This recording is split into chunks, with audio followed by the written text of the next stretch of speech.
Time to start the show. Yeah. Yeah. Yeah, yeah, yeah, yeah, yeah, yeah, yeah. Yeah. Shake it, but keep pointing out all the lies. Putting the scripture right in your eyes. The Bible guy. He reads Hebrew and Greek and shows you that your book's not unique. The Bible guy. He turns through the pages until every Christian rages. The Bible guy. Watch one time and you're hooked. Now let's watch why the Christians get cooked. The Bible guy. Howdy, folks. The Bible Guy here. Hope you guys enjoyed that. I was having a little bit fun there in the intro. Make sure everyone, you are tapping that screen. Share the live with those you love, with those you hate, with your friends and with your enemies. Let's get the word out there, and we can have some interesting conversations about why the Bible is bullshit. I'm your host, Dalton the Bible Guy, coming at you live from Northeast Texas. If you're from Texas, can I get a yeehaw in the comment section? Holy shit. What a way to start the well. I'm expecting Dalton to wearing a wig today. No, not today. But you know what? Maybe in the future I'll buy a wig or something, and that'll be fun. Momo Evil 666 joined. Hello, Evil 666. Oh, and thank you for sharing the live as well. Let's see. Romans voluntarily took Jesus's teaching, so Jesus' way is the way out. Really saved his people and world. What? What's up, Duncanites? Yes, Duncanites. Assemble. Bark of back lost to the Romans. Bar Kokhba lost to the Romans. Jesus is the savior? No. Jesus is no one's savior. Jesus is a dead rabbi. But anyways, everyone make sure you're tapping that screen. Share the live with those you love, with those you hate, with your friends and with your enemies. Tap that screen like Jonathan wanted to tap King David. Let's see. We have anything interesting going on today? We know what's up with you guys in the YouTube section and in the TikTok section. I'm looking at both of you, and I got my first guest of the day, the lovely Miss Ashland. Are you feeling better? I'm not 100%, but I'm definitely better than I was the other day. So there's that. Fantastic. Did you see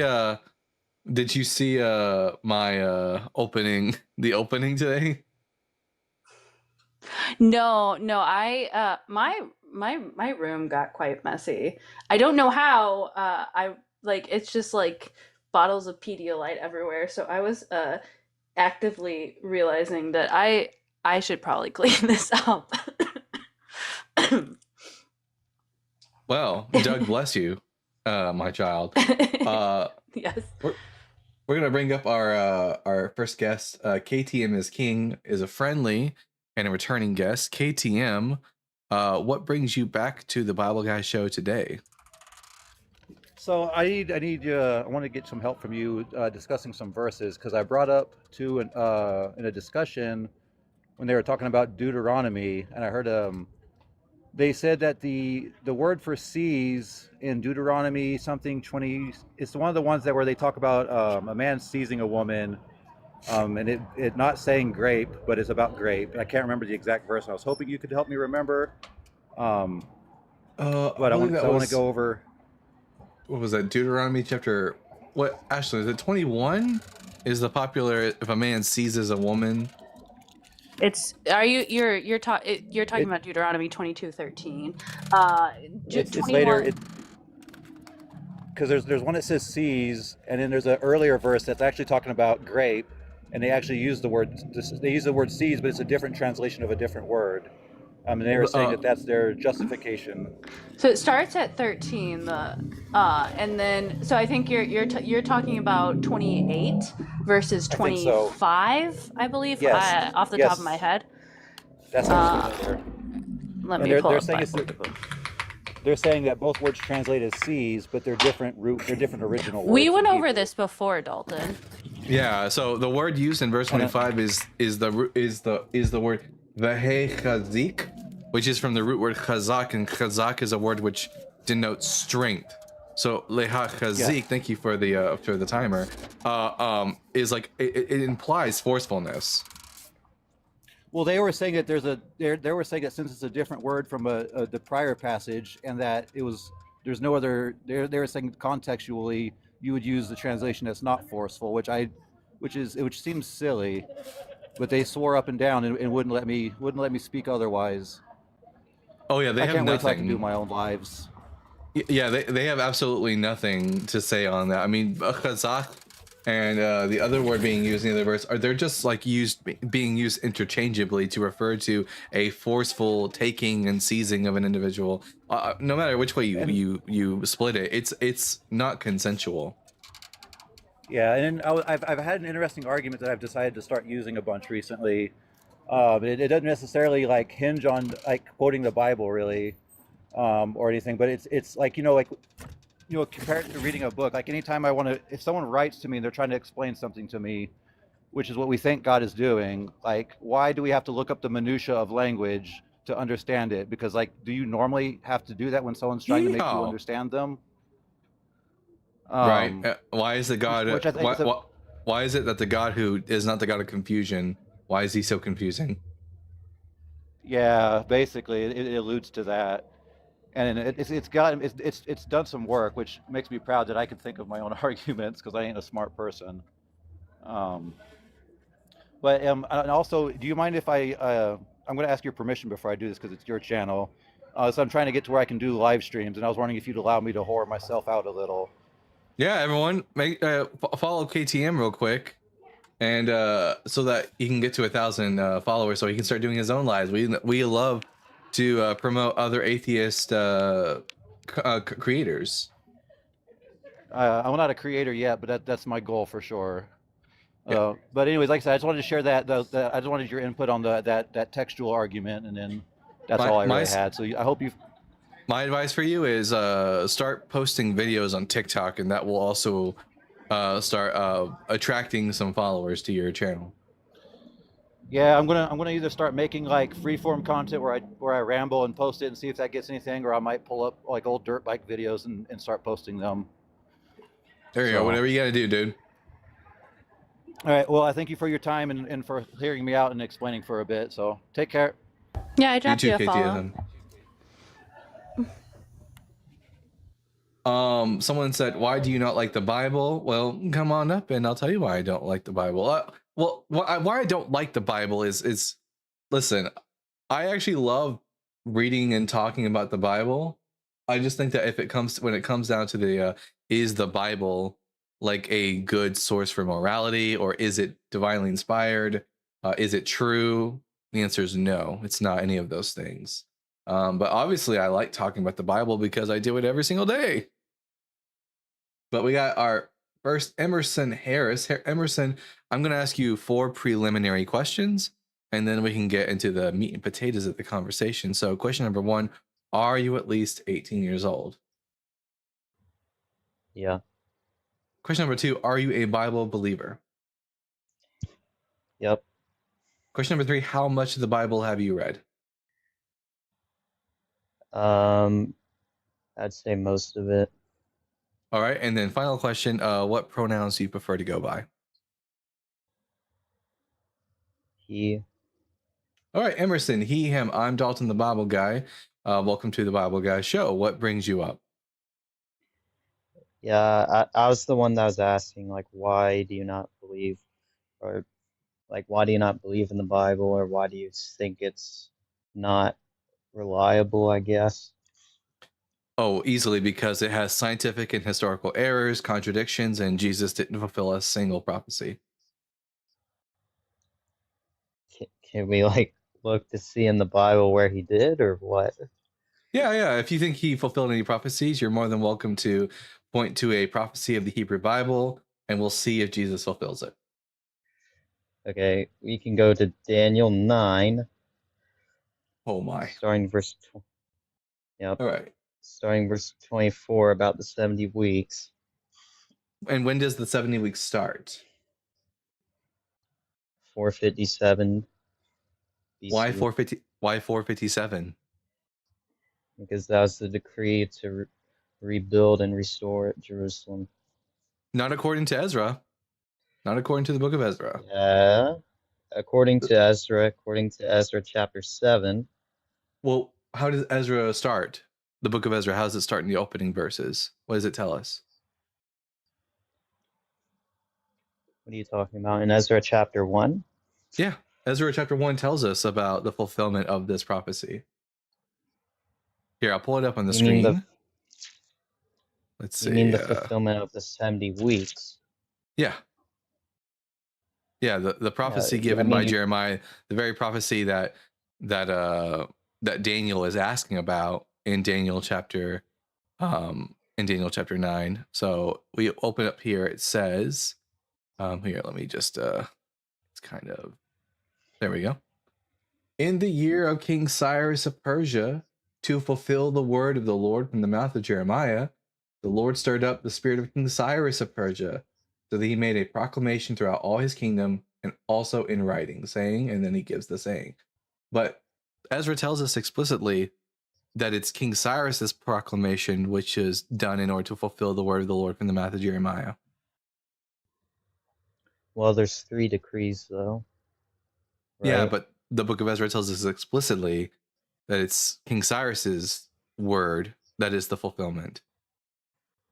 No, I mean, you can just say that about Ezra 6 then and Ezra 7 because it also opens with a decree to But Darius. does it? So But are you does trying to it? say But because does it say you're trying to say explicitly? because Jeremiah? But does it say explicitly in those passages that this was to fulfill the word of the Lord from the mouth of Jeremiah? No,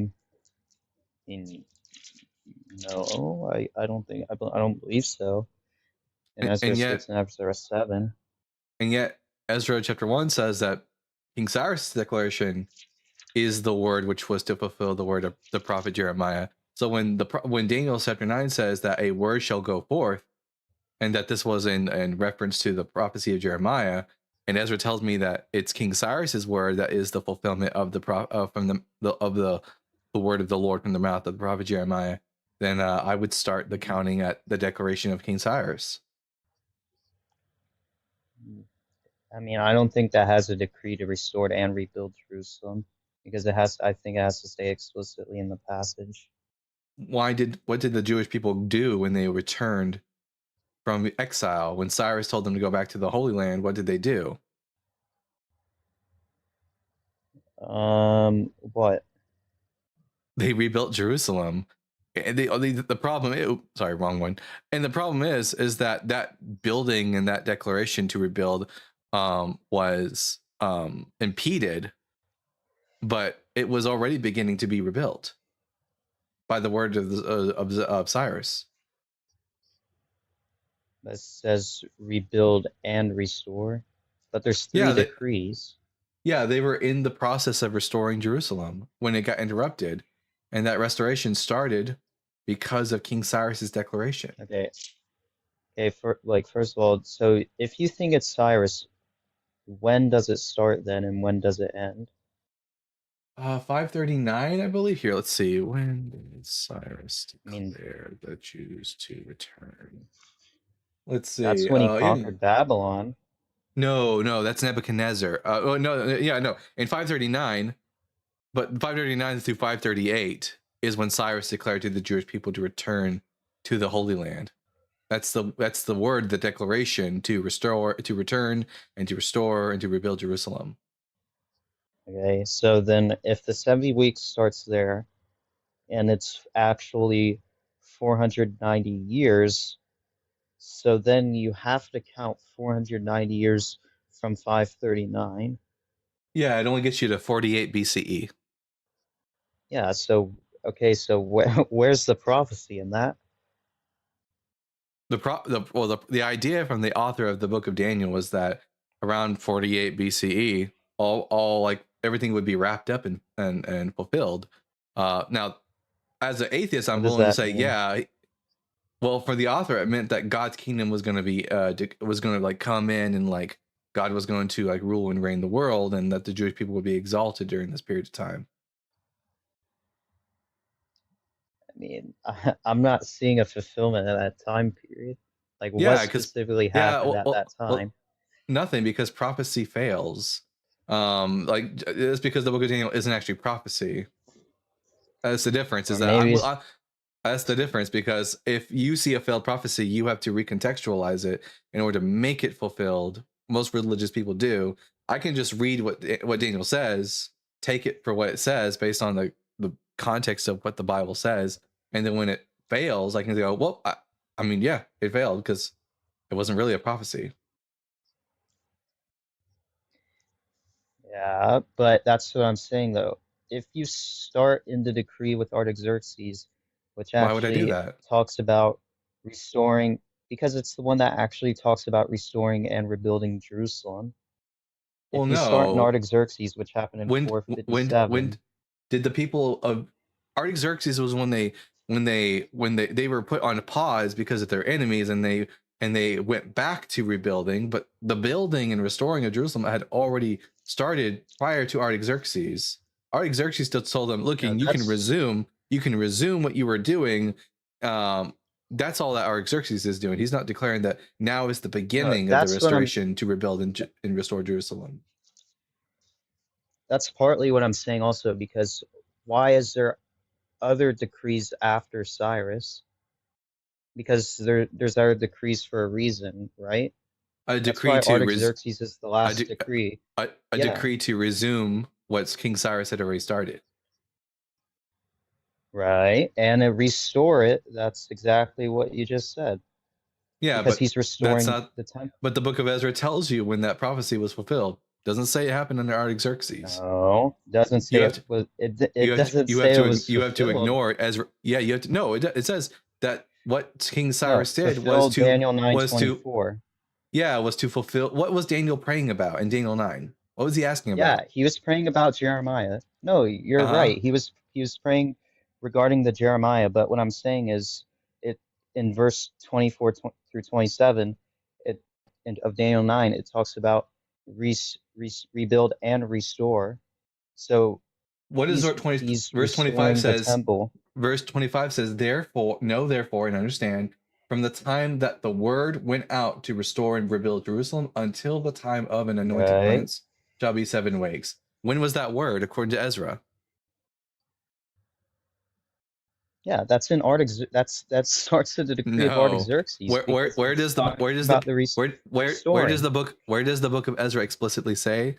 Unlike Ezra chapter 1 says explicitly that Cyrus's was to fulfill the word of the Lord from the prophet of Jeremiah. Do you have anything even close to that? Does it ever say that Artaxerxes' word was to fulfill the word of the prophet Jeremiah? No. I mean, you're Okay. right that in Ezra 1, at the beginning of Ezra chapter 1, that it starts by like talking about Jeremiah. But what Yeah, I'm saying is that to fulfill the the decree word of Cyrus, to fulfill the right? word of the it said in the first year of King Cyrus of Persia, to fulfill the word of the Lord from the mouth of Jeremiah, the Lord stirred up the spirit Yeah, of King Cyrus of Persia. That the fulfilling of the word, this is fulfilled when God stirred up the spirit of King Cyrus of Persia in his declaration. right. So But Ezra that's what tells I'm you saying though. explicitly There's that's the fulfillment. no. Well, first of all, no, this is what I'm saying though. Daniel 9, I mean, there's 3 decrees, so Cyrus is the first decree. Why is there even other decrees coming after that? Well, because the building of the building that started under Cyrus got impeded by Israel's enemies. Right. Artaxerxes is just And telling then, them to resume, but the restoring and rebuilding of Jerusalem had already been underway since the time of King Cyrus. no, that's what I'm saying though. They're restoring the temple that was, how Yeah, do I say it? but that had already I started under guess damaged from Cyrus. Cyrus. Well, no, not damage from Cyrus, damage from Nebuchadnezzar. Right. Nebuchadnezzar is the one who sacked and destroyed No, Jerusalem. right. King Cyrus His word was the fulfillment of the word of the prophet Jeremiah to restore and rebuild Jerusalem, according to Ezra chapter 1. No, but this is what I'm saying though. Why is there no decrees coming after Artaxerxes? Doesn't matter because they finished. It does, because that literally means that's the last one. It doesn't matter if it's the last one. It's not the first one. The first one, which is the one prophesied from the beginning of the going forth of the word to restore and rebuild Jerusalem, Ezra tells you explicitly. You're just ignoring Ezra at this point. You're ignoring what Ezra explicitly says about this prophecy because you really desperately want it to be about Jesus. And also, because it it doesn't is talking about Jesus. well, but even if you want to use That's how we Artaxerxes, know. well, it's not talking about Jesus. But even if you wanted it to be about Artaxerxes, it still doesn't reach you to when Jesus was crucified. It does. When did Really? the decree of Artaxerxes start? Yeah. When did the decree? Let's see. When did the decree of Artaxerxes start? Decree of In the 7th year of Artaxerxes, right? Let's see. 457. So 457 Yes, you're right. minus 490 gets you to negative 33. So 33 AD. But according to the Gospels, if you take the Gospel of Matthew seriously, Jesus was okay. What age do you think? What age do you think Jesus was crucified in? What age? 33? No. All right. Well, I mean, I don't know why you're saying he was crucified in AD 33. well, it says Well, there's no 0 AD, so you can't just subtract. yeah. 457 minus 490 is 33. If you start from 457 BCE and you add 490 years later after that, you get to 33 But CE. there's no 0 AD. I'm not counting There's zero. no 0 AD. I'm not counting zero. You just did 490 minus 457. Yeah, that doesn't take into consideration zero. That's what I'm. Zero's nothing. It does because It doesn't. It goes 1 BC. It goes to 1 BCE. Yeah, 1 BCE 1 BC. to 1 CE. And when you do the math, it gets you to 33 CE. But if you want to use what do you want to use 32? Okay. Do you want to use 32 or do you want to use 34? No, the Whatever years you want to don't use. matter. It does. I believe it does. What year do you think that this is meant to be? What year do you think it's meant to be? I believe AD 31. 31? Okay, let's use AD 31. Still doesn't help you. Because according to the Gospel of Matthew, when was Jesus born?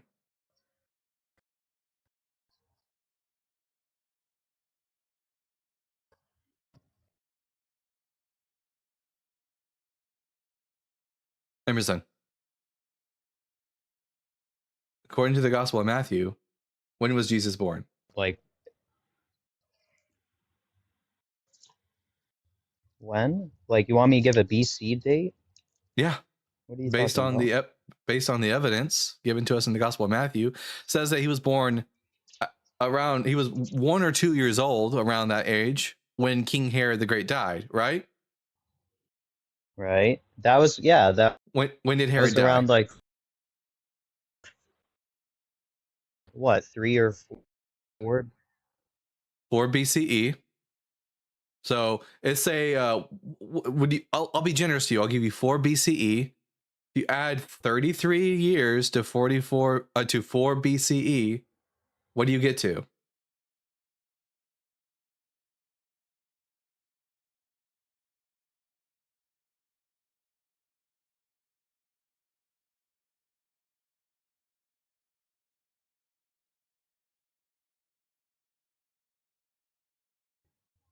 Wait, what do you get to? I outside the thing.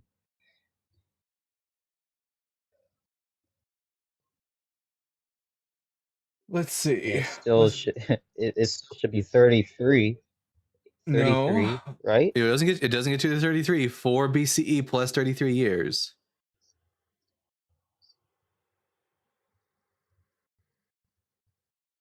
Wait, you really can't do this math?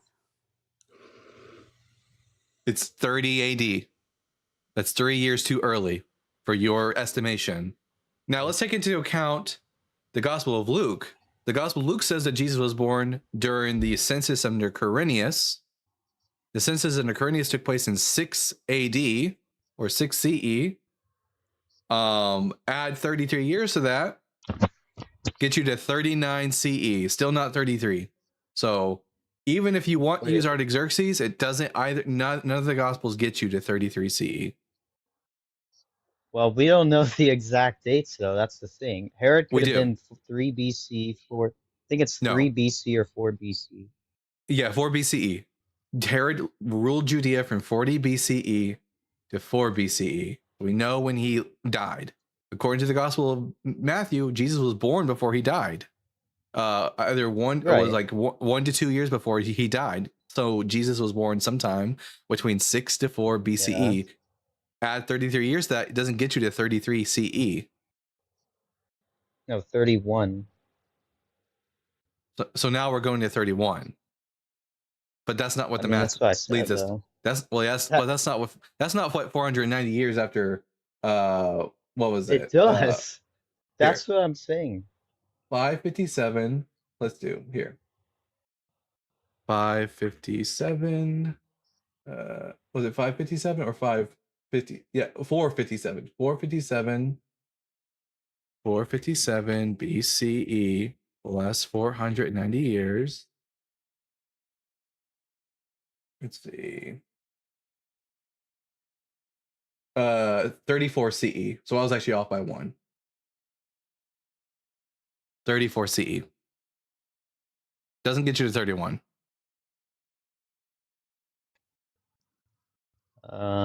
Wait, hang on. But also 31 CE is like 8 years too early if we're talking about the Gospel of Luke. Because Gospel of Luke, if you're going to say Jesus was crucified 33 years after he was born, according to the Gospel of Luke, he was born in 6 CE. That's 39 CE. I have a question. I have a question. Are prophecies like horseshoes and hand grenades? Are they anything like those? Can you close? But no. As long as you get close enough. I didn't know. I've always heard the saying it's good enough for. Excuse me. All right. Well, I'm guessing that's a no since I didn't get an answer.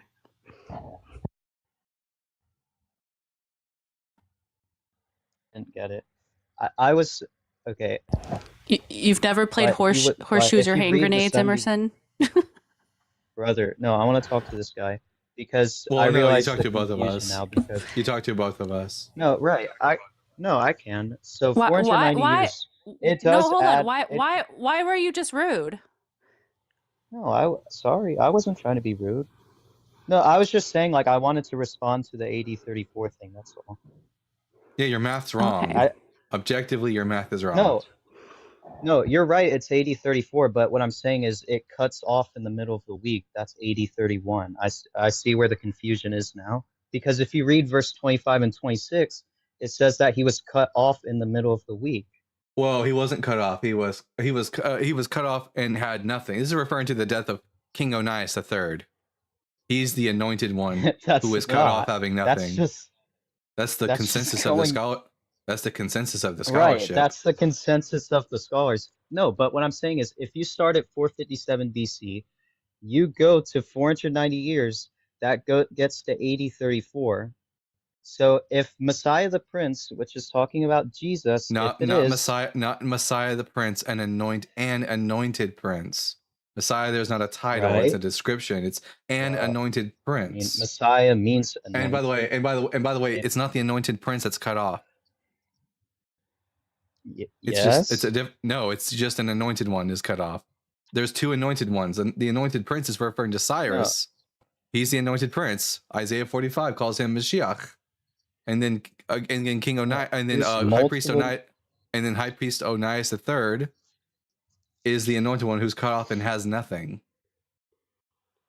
You see, I mean, that's the problem, because I agree that a Messiah means anointed. I mean, yeah, it could be any anointed one, but what I'm saying is that if you believe it started at the decree, if you believe it starts at Onias III, who existed during the time of the Maccabean period, you don't even know where the 70 weeks start. Yeah, you don't even know when the 70 weeks start. The author of Daniel is because the author of Daniel is severely confused about the dating and timing. Because which is not surprising, because the author of Daniel doesn't even know who was the rightful king of Babylon and when in Daniel chapter 5. So the fact that the author of the book of Daniel, who wasn't Daniel, because the book of Daniel was written in the 2nd century BCE, doesn't understand who was king and when, and like the time period and all that kind of stuff. That's just because the author of Daniel doesn't know what he's talking about. Okay, can you show me what you're talking about? Because Yeah, I'm aware that the scholar Daniel 5 tells us that Belshazzar was the son of Nebuchadnezzar, but that's objectively not true. Right, he's not the direct son. I mean, you He's can not even say a that about like descendant. son of No, he wasn't even a descendant of David. Nebuchadnezzar. He wasn't a descendant of Nebuchadnezzar either. I'm not sure. I am. I think he might have. His father, sure. His father Nabonidus, the line of kings from Nebuchadnezzar to Belshazzar, which Belshazzar wasn't a king, he was only vice regent, is Nebuchadnezzar's son Amil-Marduk became king of Babylon, and then Nebuchadnezzar's son-in-law succeeded Amil-Marduk, who was Neriglissar. The Neriglissar's son Labashi-Marduk became king of Babylon, and he was killed and overthrown in a coup by Nabonidus. And then Nabonidus was the last king of Babylon. His son was vice regent of Babylon. Wasn't even a king. Belshazzar wasn't a king. So it gets wrong the fact that Belshazzar wasn't a king, and also he's not even descended from Nebuchadnezzar. Yeah, I mean, I don't really know too much about that part, to be honest. But what I do want to say, though, is that if you believe that Daniel was written in the 2nd century BC, why does Ezekiel, which most scholars believe was written in the 6th century BC, why is he quoting Daniel, or why is he saying something about Daniel in chapter 28, verse 3? He's referencing about Daniel. Secrets. Yeah, King Daniel, not Daniel the prophet. Yeah, he mentions Daniel Who's King Daniel? He was an ancient Canaanite king who was known for his wisdom. That's nowhere. It literally says in verse 3 about secrets. Yeah, King Daniel was extremely wise and could uncover the secrets of the Most High. Are you a wiser secrets? Yeah, then the wise Daniel, who was the king, who was the ancient king. And then in chapter 14, Hey, wait, Emerson. Notice who also is mentioned along with Daniel in that same passage. Who's mentioned with him? That's what I'm saying. Noah and Job. Moses, Job? Yeah, no, not Moses. Noah and Job. What do Noah and Job have in common? Yeah, you're right. What did Noah and Job have in common? Wisdom? I don't know. They're ancient myth. They first and foremost, they're both ancient. They precede Ezekiel by many generations, and they're non-Israelites, ancient non-Israelite figures. These are people of legend and myth in the Jewish community. This Daniel is mentioned amongst them for the same reason, because this Daniel being referenced here is an ancient non-Israelite individual who's like highly praised for his wisdom. Read the Hermeneutic Bible the Hermeneutic commentary on Daniel by John J. Collins. He'll tell you as much. Yeah, I mean, to be honest, if you're specifically looking at chapter 28, I think that's kind of like saying who you want to put in there, because King Tyre is being compared. King Tyre is being compared to another ancient king who was wise. That's the whole saying point. Who God revealed the secrets to. It's not necessarily about King Daniel.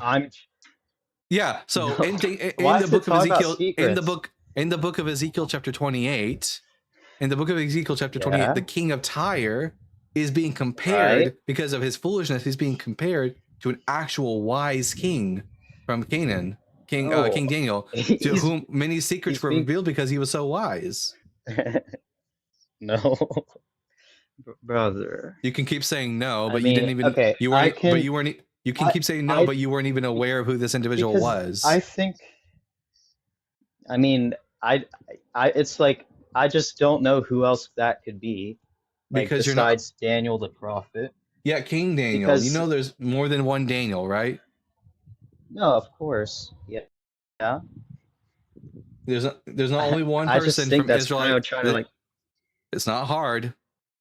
I mean, all the context leads us to believe it's talking about not the individual Daniel from the book of Daniel, because when No, Ezekiel mentions him the first time, he mentions them along ancient non-Israelite mythical legendary figures. So Daniel would have to fit into that like same and it's schema. talking about his And then he servants. compares It's them. literally talking about. It's talking about God's servants. It's literally putting him with Noah and Job. King Daniel worshipped El.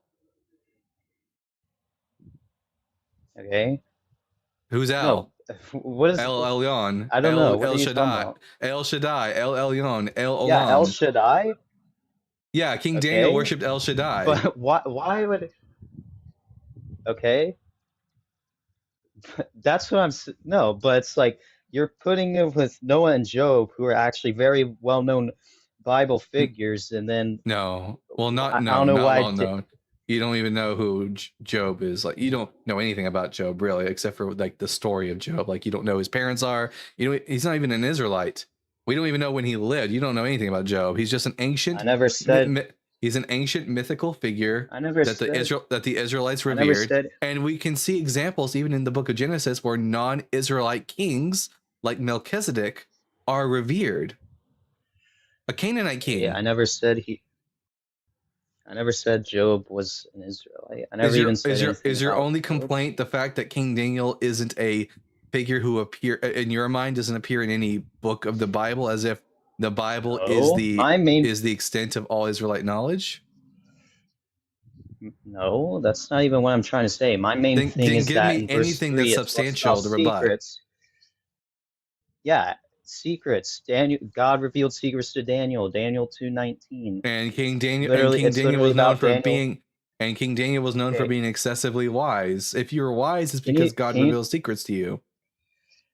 Yeah, can you tell me why? Can you tell me like why it would not be Daniel? Because Daniel's a mythical figure that didn't exist, and no one knew about See? Daniel until the And 2nd century another BCE. thing, and another thing is Daniel and Ezekiel are literally contemporaries. Yeah, are So Jonah that literally makes sense are that- Jonah and Noah contemporaries of Ezekiel? No.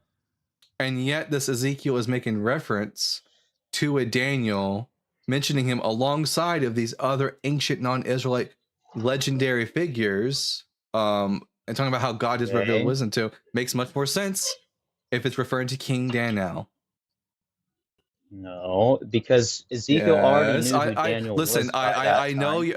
I know you love saying no, but I'm gonna need more than that. And you're just saying that, oh, he knew of Daniel. Well, that presupposes that Daniel was the prophet Daniel was a real person that Ezekiel would have known, which we don't have any reason to believe. If Jesus, okay, I want to ask another question about that, because another thing is Matthew 24:15. Jesus calls him Daniel the prophet, and then the we book of Daniel was already the around in Jesus' time. Yeah, of course, but what I'm saying is, if we already believe that, because the scholars who believe that Daniel was written in the Maccabean period believe that all the prophecies of Daniel have to do with that current time. Mm-hmm.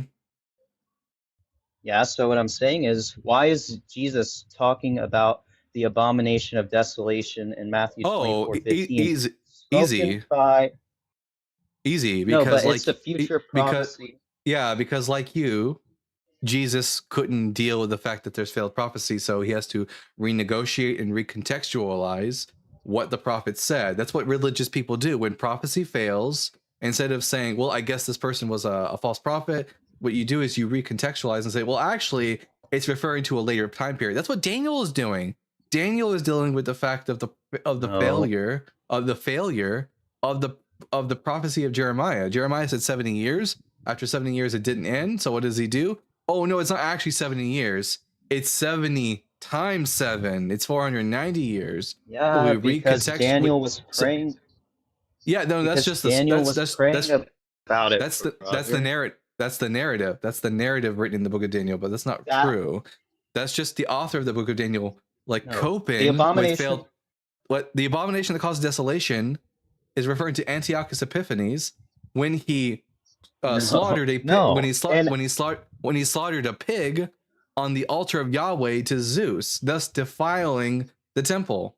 That's right after he killed Onias III, the anointed one who's cut off for nothing. I'm talking about Matthew. I'm talking about in Matthew 24. What's the abomination Yes. of desolation talking Well, about? yeah, Jesus is recontextualizing. Well, not really Jesus, because the historical Jesus probably didn't say this, but the author of the Gospel of Matthew has Jesus referencing the destruction of the second temple because he's dealing with the Yeah. fact that the book of Daniel didn't have happened the way it said it was going to happen. Daniel isn't even aware. But why did it actually? Daniel isn't even aware of the Roman Empire in his book. He only knows of the kingdoms of Babylon, Medo-Persia, Greece, and the Seleucid Empire.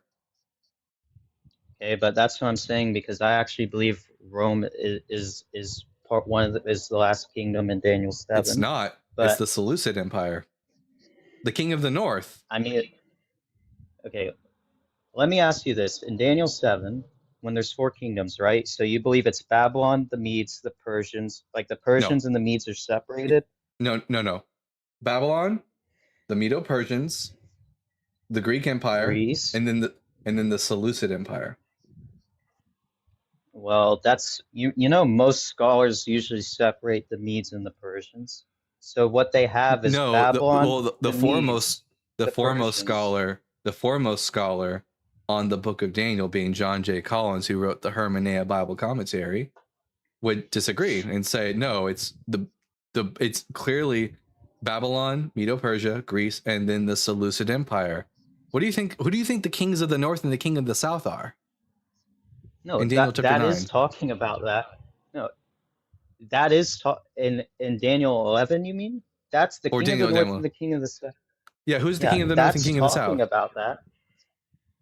Yeah, that's talking about that. But Ptolemy and Seleucus, right?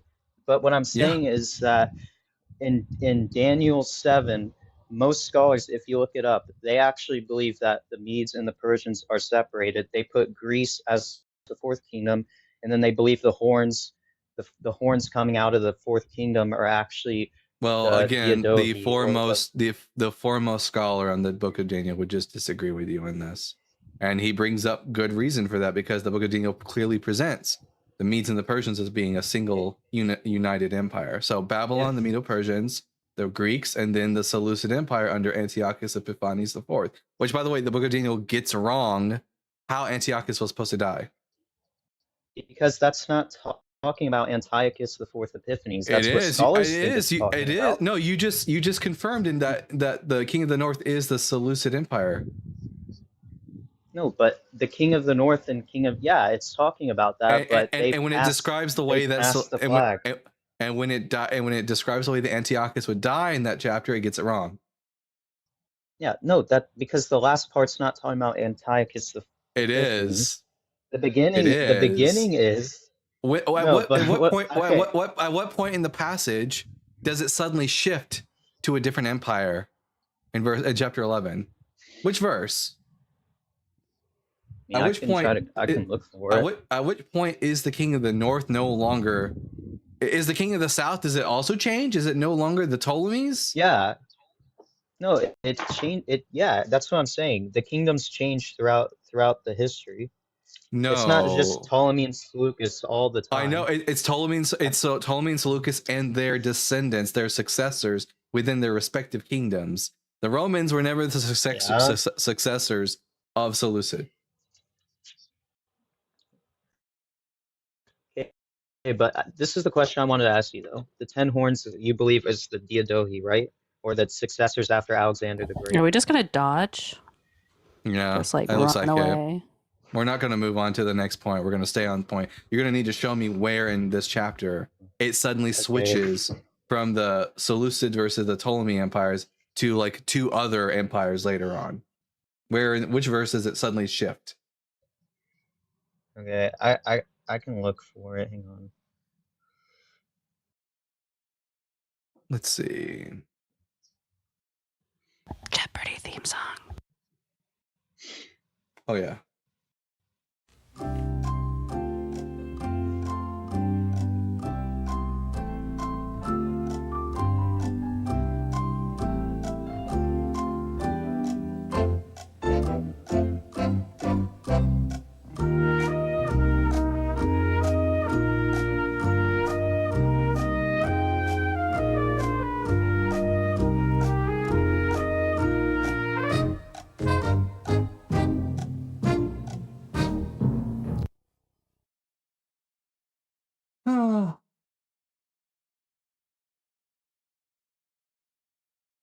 Okay, we can go to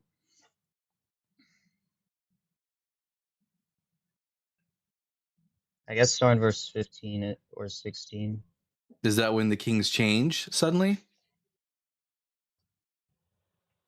In those times, many shall rise against the king of the south, that's Ptolemy and his descendants. The lawless among your own people shall lift themselves up in order to fulfill the vision, but they shall fail. Then the king of the north shall come and throw up siege works and take a well fortified city, and the forces of the south shall not stand, not even his picked troops, for there shall be no more strength to resist. Did somewhere in this verse suddenly it shift from the Seleucids to Rome? Yeah, exactly. That's what I'm trying to say. Where's I don't see Because that. verse Where's 16 through 20. it doesn't indicate a shift.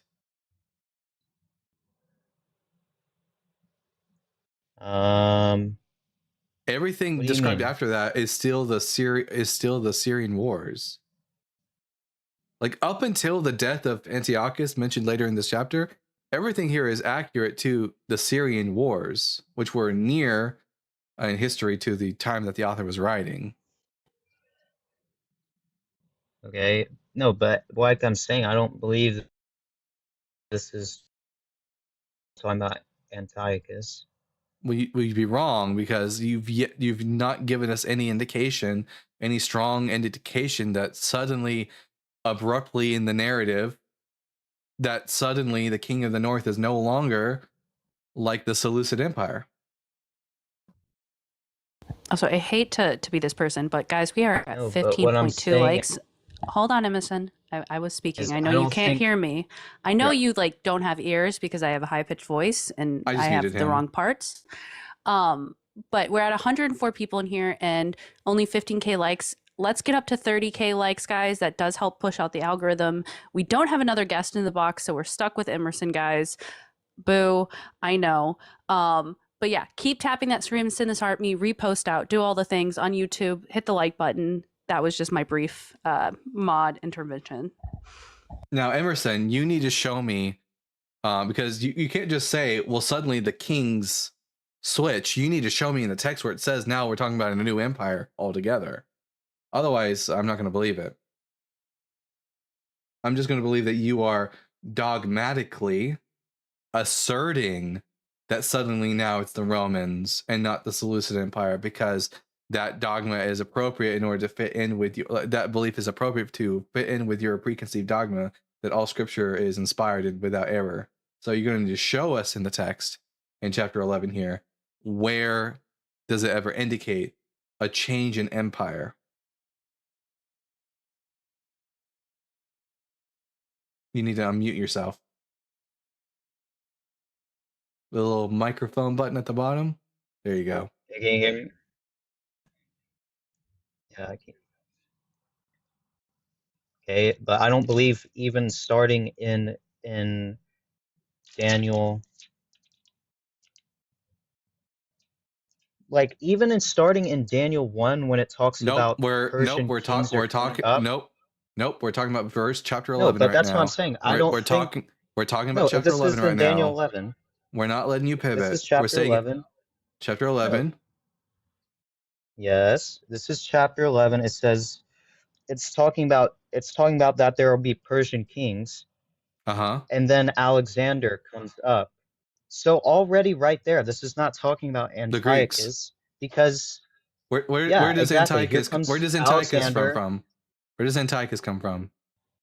Yeah, he comes from the Greeks, but it says after the king, it says then a mighty one shall rise who shall rule with great dominion and do according to his will. And then it says That's Alexander. It says, and when he has arisen, I agree. It says, and when he has arisen, his kingdom shall be broken up, divided towards the four winds of heaven. So that's not just already. That's not talking about. That's Seleucus. Antiochus is a descendant of one of those four kingdoms: the Seleucid, the Ptolemy. Okay. Then there were two others who were the four Diadoches of Alexander. They were four kingdoms that came after Alexander. One of those kingdoms was the Seleucid Empire, and Antiochus Epiphanes is a king of the Seleucid Empire.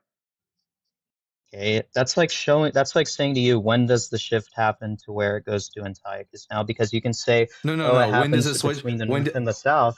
Well, the switch to Antiochus is in verse 4, when Alexander dies, his Well, kingdom that's is not broken and though, divided. because It is.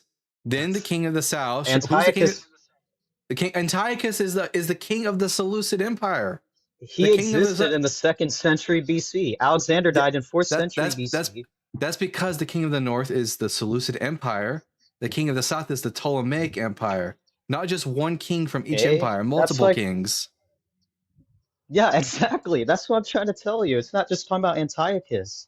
You keep No, saying it's multiple, it multiple ends with kings. Antiochus. It ends with Antiochus. It goes throughout all. It goes from Seleucus all the way to Antiochus Epiphanes the fourth, and his death is described That's later what. in this chapter. Because everything before Okay, the death, everything before the death of the king, between verses 4 all the way to the death of the king, utterly perfectly described the Syrian wars. I mean, you can say that, but I don't believe it's talking about that because we already know You that could, he doesn't oh fulfill verse yes, 40 oh yeah, through oh yes, 45. oh yes, the perfect apologist strategy of, nah. Well, you said yourself he doesn't fulfill after that because that's Yeah, the because reason why is prophecy because that's fails. not who it's talking about. No, because Because prophecy it's not who he's talking fails. about. No, because prophecy fails. That's why. If everything leading up to this passage perfectly describes the Syrian wars, and the author simply gets wrong the death of Antiochus Epiphanes, that's because the author is writing after the Syrian wars, but before the death of Antiochus, which is why he gets it wrong. That's why the author of the book of Daniel doesn't understand the Babylonian politics. He gets the wrong kings wrong. He inserts Greek loan words into the text. It's because It's only like 3 or 4 Greek loan words, and they're like all yes. instruments in Daniel 3. Uh-huh. Yep. Okay. Yep. So what? Yeah, if you had a book claiming to be written by Dwight L. Moody, a prophecy from the late 1800s, and it had modern day slang words in it, that wouldn't tip you off, even if it was only 3. No. I mean, I don't know, like, then you're just not very good at critical scholarship. I'm sorry, I don't know what to tell you. If I read a book claiming to be from Dwight L. Moody, and it got like the politics of Dwight L. Moody's days wrong, and it got everything right leading up to like 9/11, but then it describes the death of George W. Bush wrong, and then it has 3 modern day slang words in it, I wouldn't believe it's actually from Dwight L. Moody. How is that the comparison? The reason why you guys put Daniel in it's a perfect comparison. The reason why you guys put Daniel in the 2nd century because you know it fulfills the prophecy. No, that's not why that's not why we put Daniel. Here, I'll just mute you so I can talk. No, that's not why we put the book of Daniel in the 2nd century, you dumbass. I've already explained to you that there are 3 main reasons why, actually 4 main reasons. 4 main reasons. The 4th is a bit beyond me, but the 4 reasons why we place the book of Daniel in the 2nd century is 1, because the author doesn't get Babylonian politics correct, names the wrong kings. You'd expect Daniel to know who was king of Babylon and when. 3rd, Greek loan words in this ancient Babylonian text. That's kind of strange. 3rd, it gets all the events of the Syrian war right up until the death of Antiochus Epiphanes. And 4, the type of Hebrew that's being used in the book of Daniel is Hasmonean Hebrew. Oh, good. He doesn't just not listen to women. He's also just not listening to you. So maybe it's not a sexist thing. Maybe it's just a Christian listening comprehension problem, guys. We've got this cleared up. Yeah. Guys, I'm sorry. I don't mean to be. I don't want to be rude to you guys. But what I'm saying is, even most scholars then maybe don't straw men the scholarly position. Say you guys just don't want to believe it's written by Daniel because it fulfills prophecy. Like, it's such bullshit, dude. It's such utter bullshit. Even the scholarly consensus. It's Emerson. It's conspiratorial thinking, and it doesn't like stand up to critical scholarship. It's just you saying, "Nuh-uh, y'all are in a conspiracy," and that's obviously not true. Okay, but for one, like, they literally accept that because they call it ex eventu prophecy, meaning that it was prophecy after the fact. That's Yeah, why the scholars as put yes, it there. yes, He just prophecy. explained to you why. Yes, Oh my No, prophecy. God, but what I'm saying Emerson. is, Yes, prophecy ex eventu is when a person writes after the fact prophecy as if it were prophecy. Which is why the author of Daniel gets a lot of the stuff about the Syrian war correct until it gets to the death of Antiochus. And then it's wrong. Because it is prophecy ex eventu. You can't accept that because it flies in the face of your dogmatic assertions. And all you've got is nuh-uh and a denial that prophecy can fail, which is based on this presupposition that the Bible is divinely inspired and univocal, which you're not going to be able to like demonstrate. I mean, that's what I'm trying to say though, because even the Syrian, I agree that Ptolemy and Seleucus are in Daniel 11, but that's why they put it in You just past arbitrarily the second insert. century. Yeah, you just arbitrarily insert the Roman Empire somewhere in that story, even though the text never indicates as such. I mean, it indicates just like it, I mean, that's why I was trying to bring you to the first verses of Daniel 11. Because now we're saying Daniel that 11 it's different kings. Daniel 11 didn't help you because Daniel 11 tells us that this is the story of 2 of the 4 kingdoms that branched off after Alexander died. I agree. Which those 2 kingdoms that it's talking about are the Seleucid Empire and the Ptolemaic Empire. And Rome is neither I agree, of those. but then okay, but you're still saying it's different kings. That's what I'm trying to say though, because all from the Ptolemaic Empire, all from the Seleucid Empire. Because every event mentioned until the death of Antiochus perfectly fits with the Syrian war.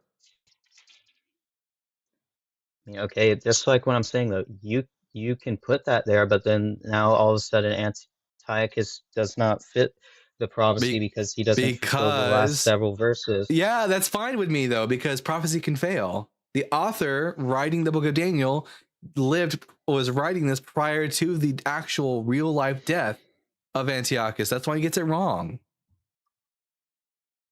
Okay, but here's my problem. Like I was trying to explain this before. If you believe the 4 horns in Daniel 11 are talking about the Seleucid, or I mean the empires that risen after Alexander the Great, right?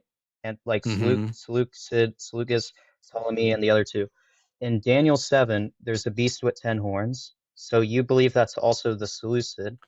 Yeah, the 10th the 4th beast in Daniel chapter 7 is the Seleucid Empire, and the 10 horns are 10 kings that were there in the Seleucid Empire prior to the arising of Antiochus, who is the little horn.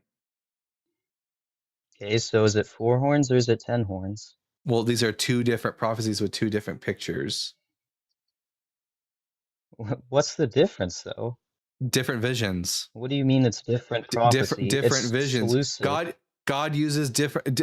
In the other prophecy, it's a ram with horns and then a sheep with 4 horns. Like it's a completely different vision. It's a different vision. A ram that's meant to convey like the same story, but using different imagery, different vision. That's why it's different. Different elements of the vision because they're different visions. I understand they're different visions, but can you tell me who the 10 horns are? Like who exactly they are? We don't have the names of the 10 horns. We don't have a lot of information about that time period. Because that's not who it is. Yeah, because no, it is who it is. Because in Daniel 8, like you said, in Daniel 8, like what you said is the goat, right? See, this is the problem because you think the 3rd beast is Greece, the 4th beast is Seleucid, but in Daniel 8, there's a ram and a goat. The goat conquers the ram, which means the Greece, which is Alexander the Great, and the Persians. Then, and then after Alexander dies, and then here comes 4 horns. And then Daniel chapter 11 tells us after Alexander dies, there are 4 kingdoms that arise after him. The king of the north and king of the south are 2 of those kingdoms.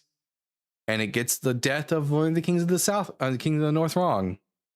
And nowhere does it indicate that suddenly, anywhere in the text, is the Seleucid Empire now the Roman Empire. I'm sorry, bud, but the consensus of the scholarship is against No, but you, this is what I'm and trying to say. the It data goes. is against you. And quite frankly, Yeah, I don't agree. we've been talking about the book of Daniel for 51 minutes, and I'm over it because I know you're not going to budge whatsoever. I want to just right. I just want to mention one thing though. What I was trying to say was the Here, four horns are the Emerson, same as the four heads. Emerson. I'll give you 5 minutes Yes. to say whatever the hell you want to say to Yes, my sir. audience. Okay, how's that sound? Okay, we'll start right Yes, sir. now. I understand. Okay, the four. I lied. Anyways, I was literally about to say 5 minutes. Are you trying to torture us? no, that's just what I do for the ones that have gone too long. Oh my goodness. Bye. I always ask him what the shape of Italy is. Oh, what's the shape of Italy? Boot. Yeah, when your whole yeehaw, thank you for the cowboy hat. When your whole position rides on, I know what the scholarship says on this, but nuh-uh, because Jesus, that was the entire point of his spiel. You're not going to get anywhere with me on that, bud. John J. Collins. For my sorry. I didn't mean to. For anyone who wants like the best Bible commentary on the book of Daniel that covers this and so much more, John J. Collins commentary on the book of Daniel from the Hermannea Bible Commentary series. It is the gold standard of Bible commentaries. But if anyone has any political lives, you can always ask them what's the first letter of or what's the first word of the Constitution, and when they say "we," you go "we" and kick them. I love that one. That's good. Just off topic. My brain is like all over the place, guys. I basically almost no, I'm kidding. I was fine. But I'm back and I'm glad to see everyone. And so I have a lot of hyperness to say to y'all. But yeah, glad. Thank you for the wishes, everyone. Make sure you're still tapping that screen. On TikTok, tap the screen. I know there was some confusion earlier. Send the heart me, repost. On YouTube, just go like the live. The little thumbs up thing, that's all I need y'all to do in there. And then get the Christians in the comment section to come up. I've been posting the link. The link is on the screen for YouTube and on TikTok. Tell us about your NDE. Pokeroom. No NDE here. Thank Moat for that one. That's good. I'm gonna read some super chats. I only got 2 right now. At Beard of Empathy with the $10. If Pilate was ousted from Judea in 36 CE according to Josephus, and Jesus was 33 when he died, how could Jesus have been born in 6 CE during the census? 6 CE plus 33 years equals 39 CE. Hashtag rock hard for Doug. Hashtag bring the Bears Baldy. You want the Bears? I'll give you the Bears. There's the Bears. And yes, I've been waiting for the Bears. And here's and you're right, Beard of Empathy. This is correct. That the Gospel of Luke portrays Jesus as being born in 6 CE. And yet, yet he was 30 years old when he began his ministry. That puts the beginning of his ministry at 36 CE, the same year that Pilate was ousted from Judea. And if you want to believe that in the tradition that Jesus's ministry was 3.5 years long, that would place Jesus' crucifixion 3 years too late. 3 years too late for when Pilate was around in Judea. So the Gospel of Luke is just so problematic as far as the history is concerned. And at Carlos Valdez with the 10 The Bible Guy gift memberships. W. Carlos Valdez. But Guys, yeah. I don't think y'all know how hard I tried to get those Bears to go off in the past. I literally made a fake account and started making fun of him. Wait, what? I know that.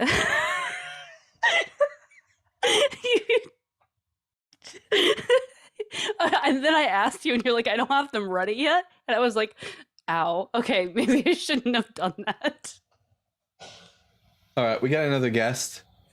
I believe this is a returning guest, but just so I can get a reminder, Toe Muncher 22. 4 preliminary questions. Are you at least 18?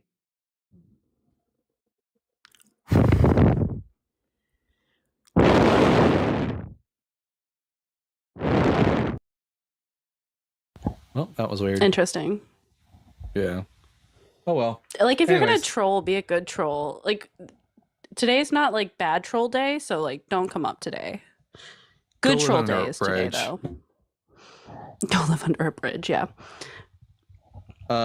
Tell Muncher is banjo guy. Oh well, there you go. Some people are really bored. I guess. Yeah, it would seem like that.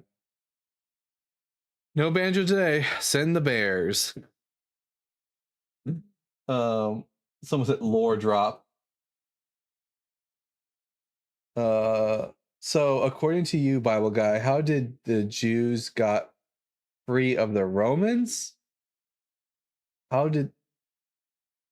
So according to you, Bible guy, how did the Jews got free of the Romans? The Roman Empire was sacked and destroyed, and thus their empire came to an end. Like, no one was free of Rome's control until Rome ended as an empire. What does this question even mean? What do you even mean? All right.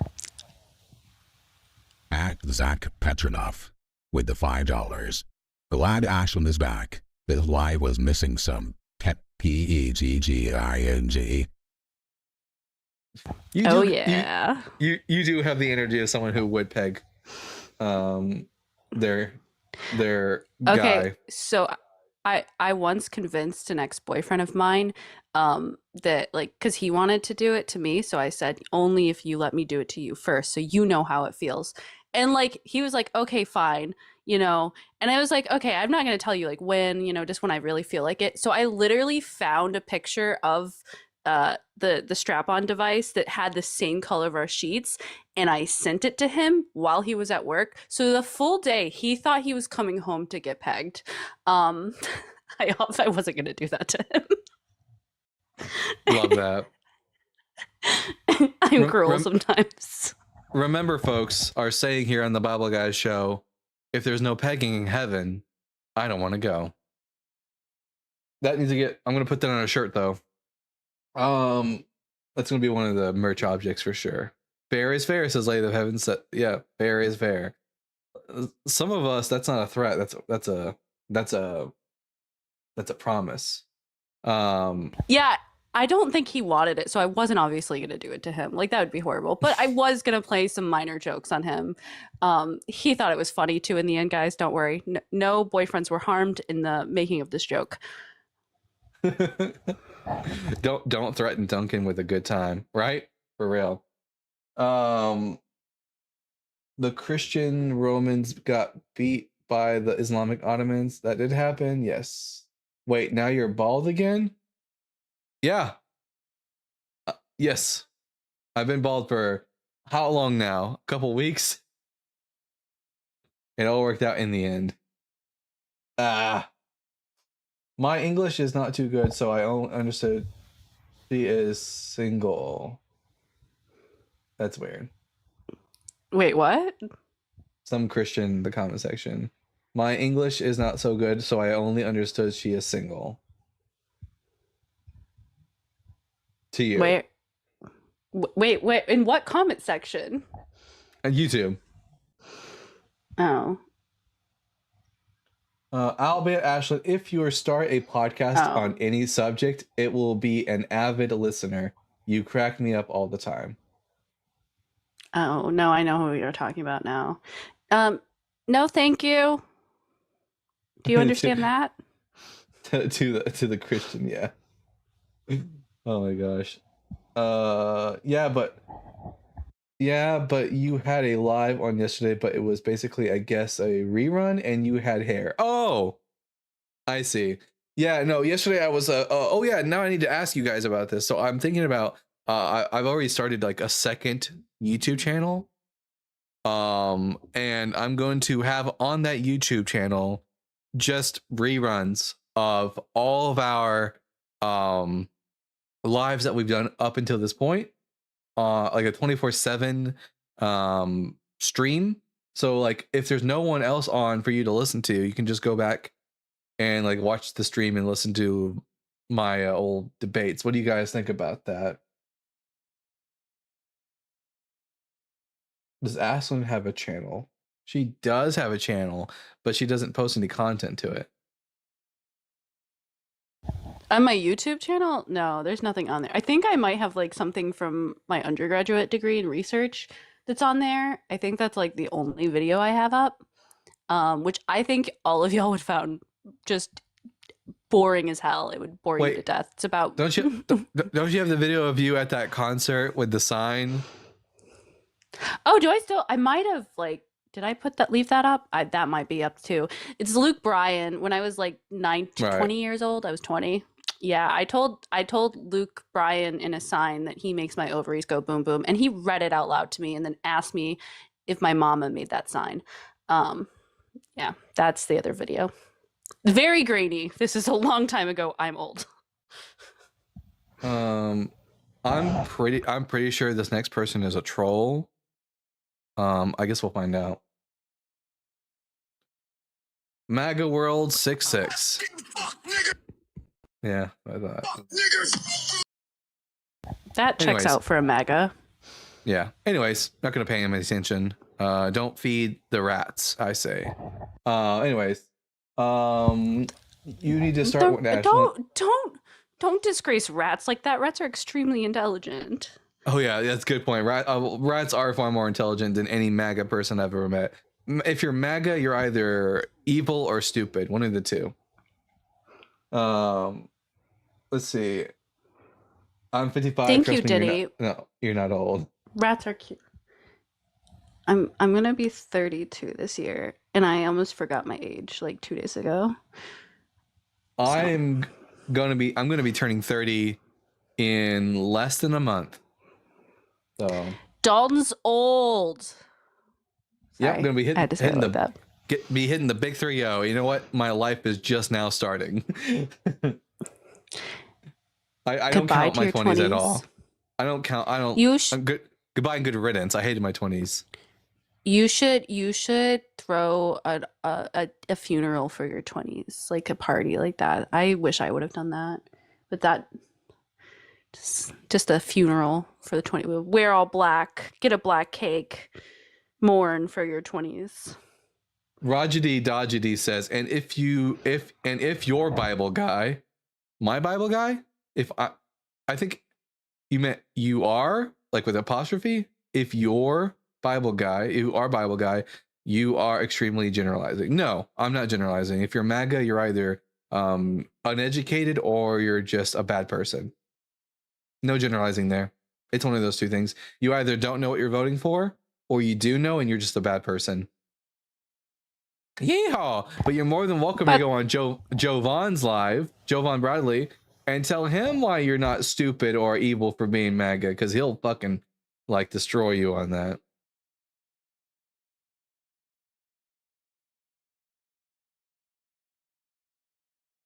So you don't know the definition of generalizing? I might be generalizing, but my generalization is accurate. Wouldn't you agree, Ash? Absolutely. I have no idea what I just agreed to, but absolutely. Oh, if you're MAGA, you're either uneducated or just a bad person. Those are the only two options. Yeah. Yeah, I mean, very rarely do I find an educated MAGA that's like educated in a subject, but they tend to be talking outside of the subjects in which they know. Very like fewer and fewer of them that I've met actually have higher levels of education at this point that can continuously support the organization. And if they do continue to support it after being educated on it, it's because they're just a bad person. Like they know what they're doing and they're doing it anyways. Yeah. You can't be A-okay with concentration camps and be a good person. Also, I just want to note that everybody else is very young. It's just Dalton that is old. I just want to clarify that, by the way, for everyone. Just 100%. him. 100%. I'm an old fart. Let's see. Old Dalton, like old Greg, but way cooler. Maybe I need to change the prompt instead of the Bible's bullshit to here. I've got an idea. I'll design something right here on the fly. Let's see. I'm thinking I said this a couple days ago. Let's see. I can get a picture of a skull.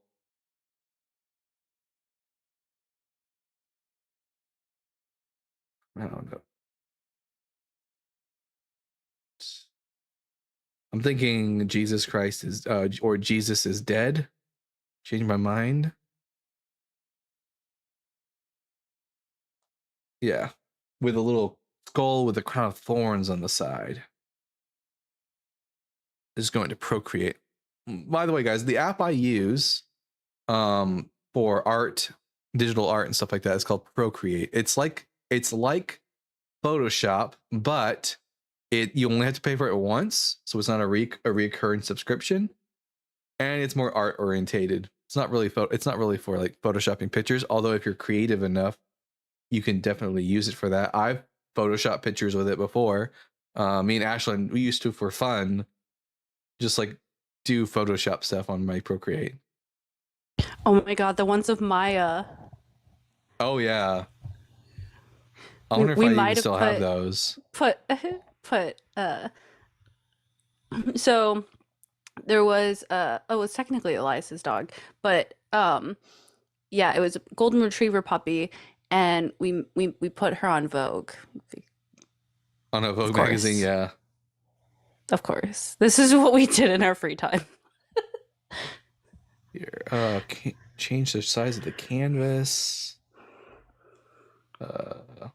And, what else did we do? Oh, dinosaur in the stripper pole. We did that. Yeah, and then there was also potato, giant monster potato, ravaging New York City. There was that. Guys, we are weird, okay? I'm just realizing what's coming out of my mouth. Oh, I always know what was coming, but you know, insert photo.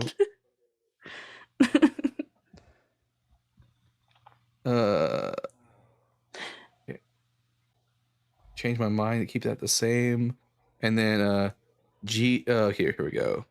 Jesus is dead! Exclamation mark. Change Sons my of mind. Clippy says, "Will Duncan still love me when I'm 64?" Always and forever. Okay. Knew it. I will love every single one of you when you're 64 years old. After that, you're fucked, though. No, I'm kidding. Yeah, when you turn 65, it's all downhill from there. No, I'm just kidding. No, I will be making content until I'm like dead. I'm like Hugh Jackman as Wolverine. I'm never gonna stop. Okay. Let's see. Go to my messenger real quick. After making them on Procreate, I send them to myself on Messenger, and then I add them. Here, one second. Add image. Okay. Save image as Jesus is dead. Browse.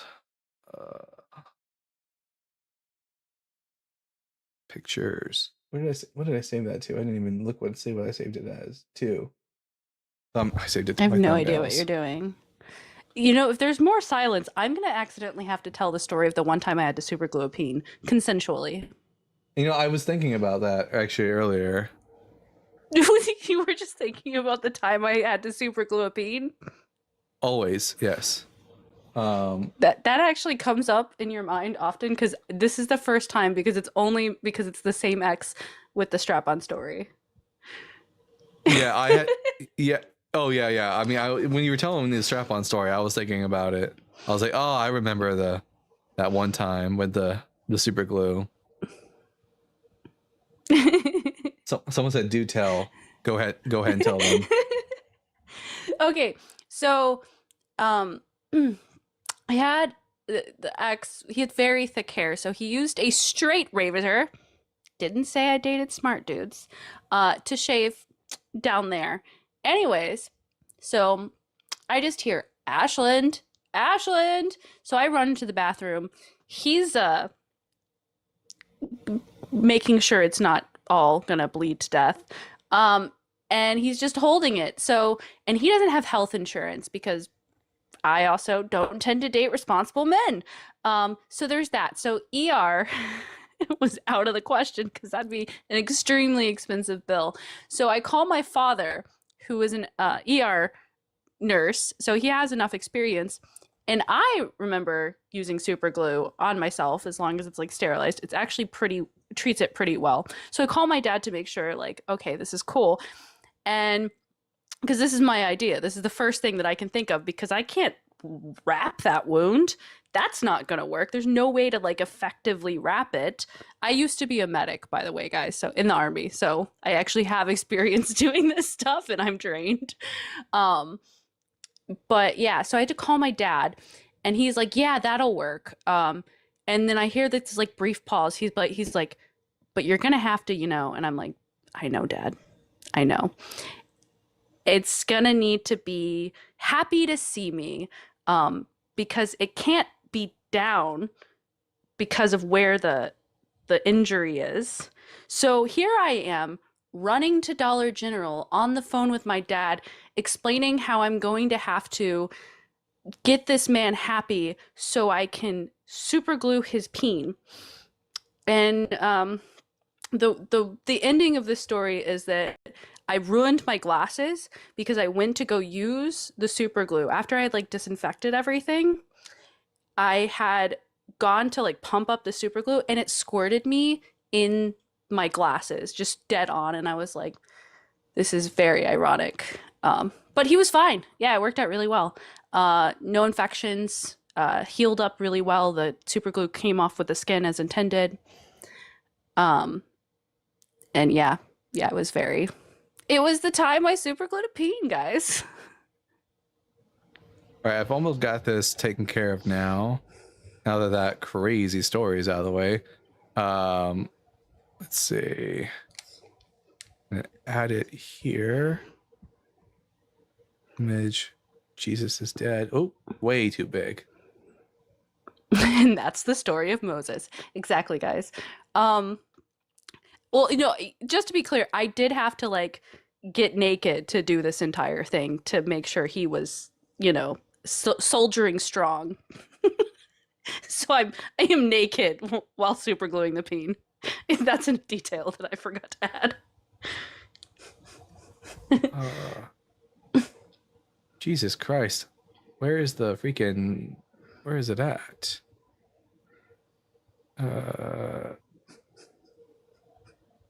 Here, I'll just delete it and try again. Remove. I know this is riveting, watching me do this, guys, but just give me a second to figure it out. Someone said super glue companies invented razors to sell super glue. I don't think that's a common use of super glue, guys. That's what I use super glue for. Just for fun. You super glued your peen before? Fuck, I messed it up again. Oh, there it is. And it's upside down. How do I fix that? I don't know. 1 second. Maybe. Oh, wait. Yannick says, man gets too familiar with straight edge, gets edged to get healed up. That's kind of what happened, actually. I hope my story has helped get through this process. Because Dalton is very focused. I could probably say anything right now and he wouldn't notice. Oh, yeah? Okay, no, he would. All right. I'm always listening. I can do two things at once.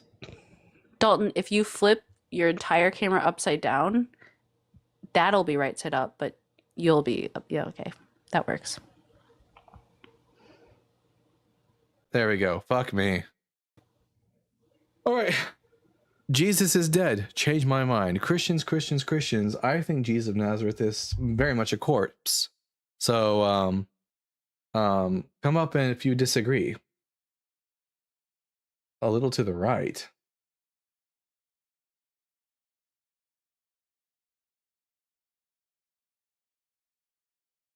Well, that's about as good as I'm going to get it. It's cut off on TikTok, so it says Jesus is dead. Oh, here, I'll make it a little bit smaller then. That's the problem. Here.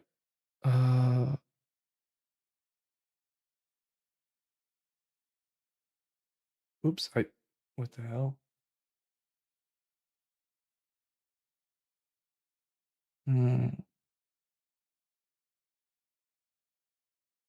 There we go.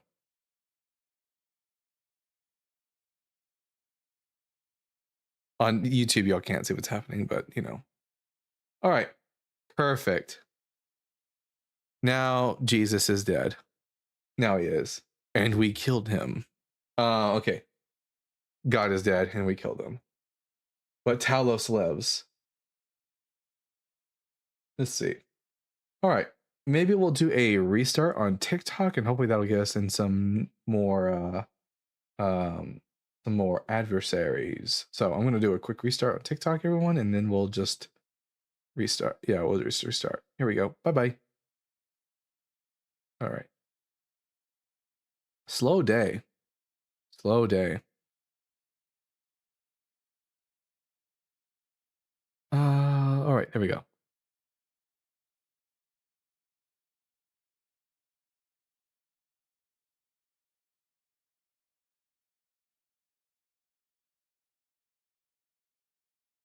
Sitting at the right hand of the Father? No, because the Father doesn't exist. Jesus is a corpse. He's nothing but dust and bones at this point.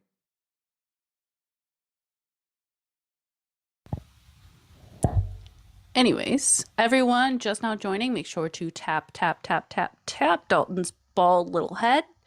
That way he doesn't catch a nudity charge again. On the live. Yeah, a couple of days ago, I was on we were on a friend's TikTok, Blue and Pink Shark, and I turned my camera on, and it flagged her live for nudity because it thought I was naked. Like, what the fuck are you doing, TikTok? The funny part is I was the one not wearing pants this time. Yeah, but your camera was off, so you know. That's true. But I still wasn't wearing pants.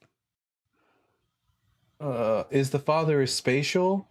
I mean, in the Bible he is. In Christian theology, he isn't spatial anymore. He isn't spatial and he isn't special. Let's see. Bones may be all gone. Yeah, even that, although not necessarily, because we do still have like bones from ancient Israelites that were found in ossuary boxes. So Jesus's bones might be somewhere out there. The dust in the wind. Also, does just saying bald trigger the thing? No, you trigger it. Oh, I thought I could trigger the bears. I was so excited. Beard of Empathy says, are we supposed to be wearing pants? No, TikTok is like the news channel. Is that you only see me from like the chest up. So like I could be wearing anything down here. I could be wearing a tutu as far as you guys know. He does in fact wear those sometimes, guys. Alpo says God lost his corporeal form after Greek philosophy was incorporated. Yes, that is, well, sort of. Like he was still corporeal in a sense, even after Greek philosophy. He was just more spirit. Spirit was seen by the Greeks as being a actual physical substance. It was just a finer substance. It's tutu brute. It's a chapter. Funny. Also, he was so spatial. He had a giant schlong. That's how spatial he was. Yes. At 6 gross with the $2. Get out of here, Baldy. Get out of here, Baldy. Um, Bears. Doug has sent the bears to defend the prophet. Let's see, Dalton the 2-2 guy. Oh no. If Christianity was Arian, do you think studying the Bible wouldn't have made you lose faith? No, I still would have lost. I still would have lost faith in the Bible, even if Arianism had won out at the Council of Nicaea, because the Bible's Jesus not being God is the least of the problems of the Bible. The Bible still has the problem of like we have no good reason to think Jesus rose from the dead. The Bible is full of contradictions and historical and scientific inaccuracies and failed prophecy. So like Jesus not being God or Jesus being God, that was like the least problem with the Bible I had. Hey, there are 56 of y'all in the TikTok stream. YouTube, ignore this message. Make sure we're tapping that button. I actually got to talk to someone who is like in touch with people who represent super large creators. They said around 30K. That's when it gets pushed out to the algorithm. So that's the number you're going to hear from me a lot. Also, Dalton, everything's frozen for me. I hope this is. Can y'all hear me? Yes. Okay. If you set live goals like 5 roses, that can also help as well. Push it out if you'll just have them hit the goals, and that might actually help your FYP as well. But you have to set the goal thingy. Hey, live. Yeah, I don't know live why goal. your face is frozen to me. For To me. you? But yeah, those. Am I frozen for everybody else? Is he frozen for y'all? Oh, now you're unfrozen. But yeah. Hit the like. I know your thumbs are probably sore, guys, but tap his beautiful bald head like you would tap him in real life. That sounds really weird. No, he didn't freeze for me. Okay. It's just me. I don't know why. It's just you. Oh, okay. It's just me. No, just holding very still, not frozen. Yeah, I was maybe you saw me, I was focused is all it was.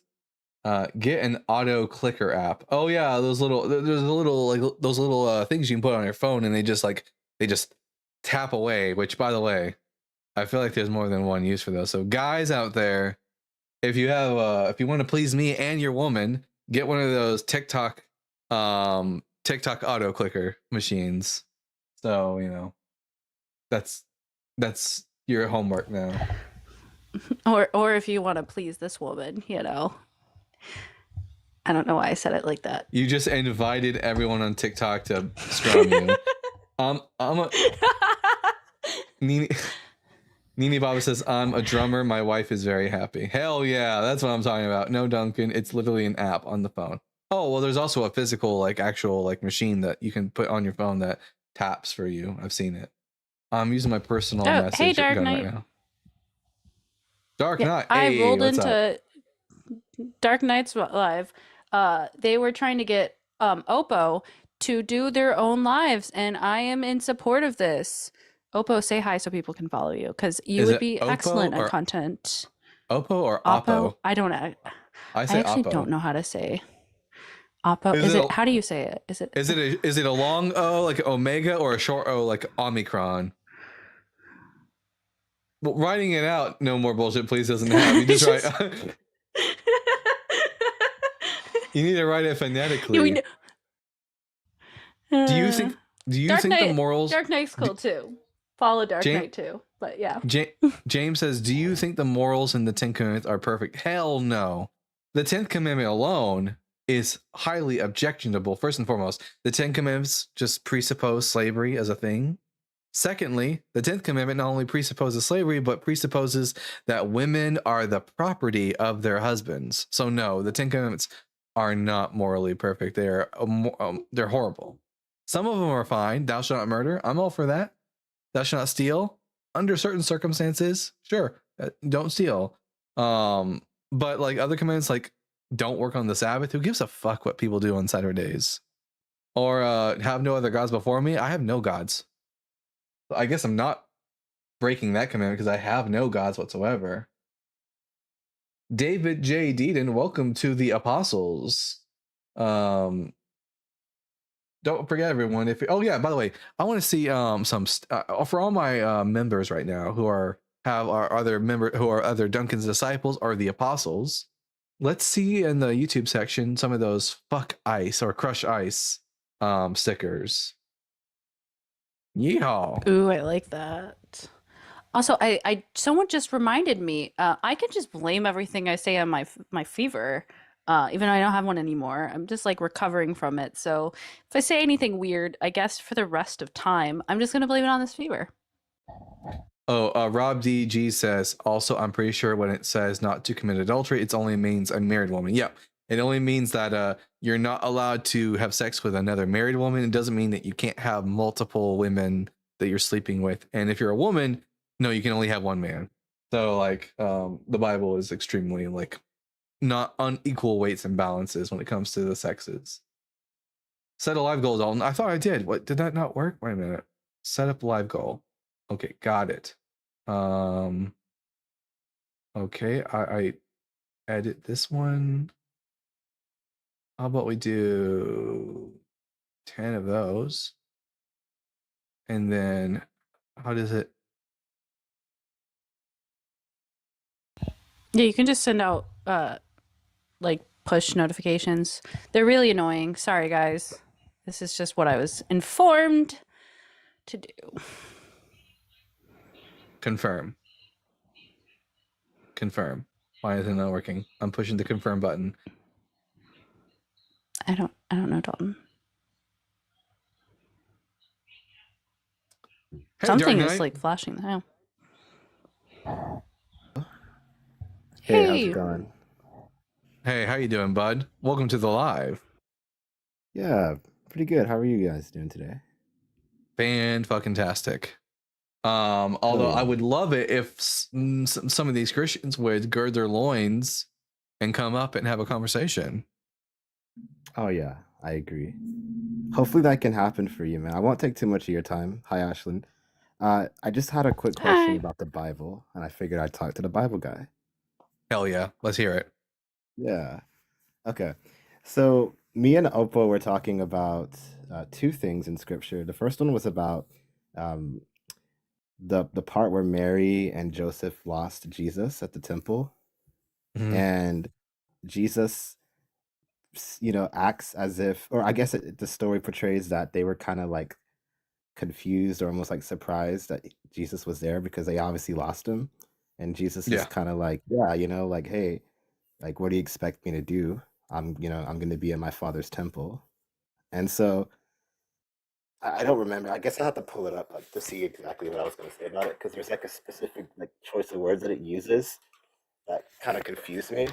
Maybe Oppo can kind of clear it up a little bit, but I'm Here, just let me trying to take a figure out look. why they were surprised about that. Luke chapter, is it 2? I believe it's 250, chapter. Yeah, it's at the end of chapter 2. He said to them, "Why are you searching for me? Did you not know that I must be in my father's house?" But they did not understand what he said to them. Then he went down with them and came to Nazareth and was obedient to them, and his mother treasured all these things in her heart.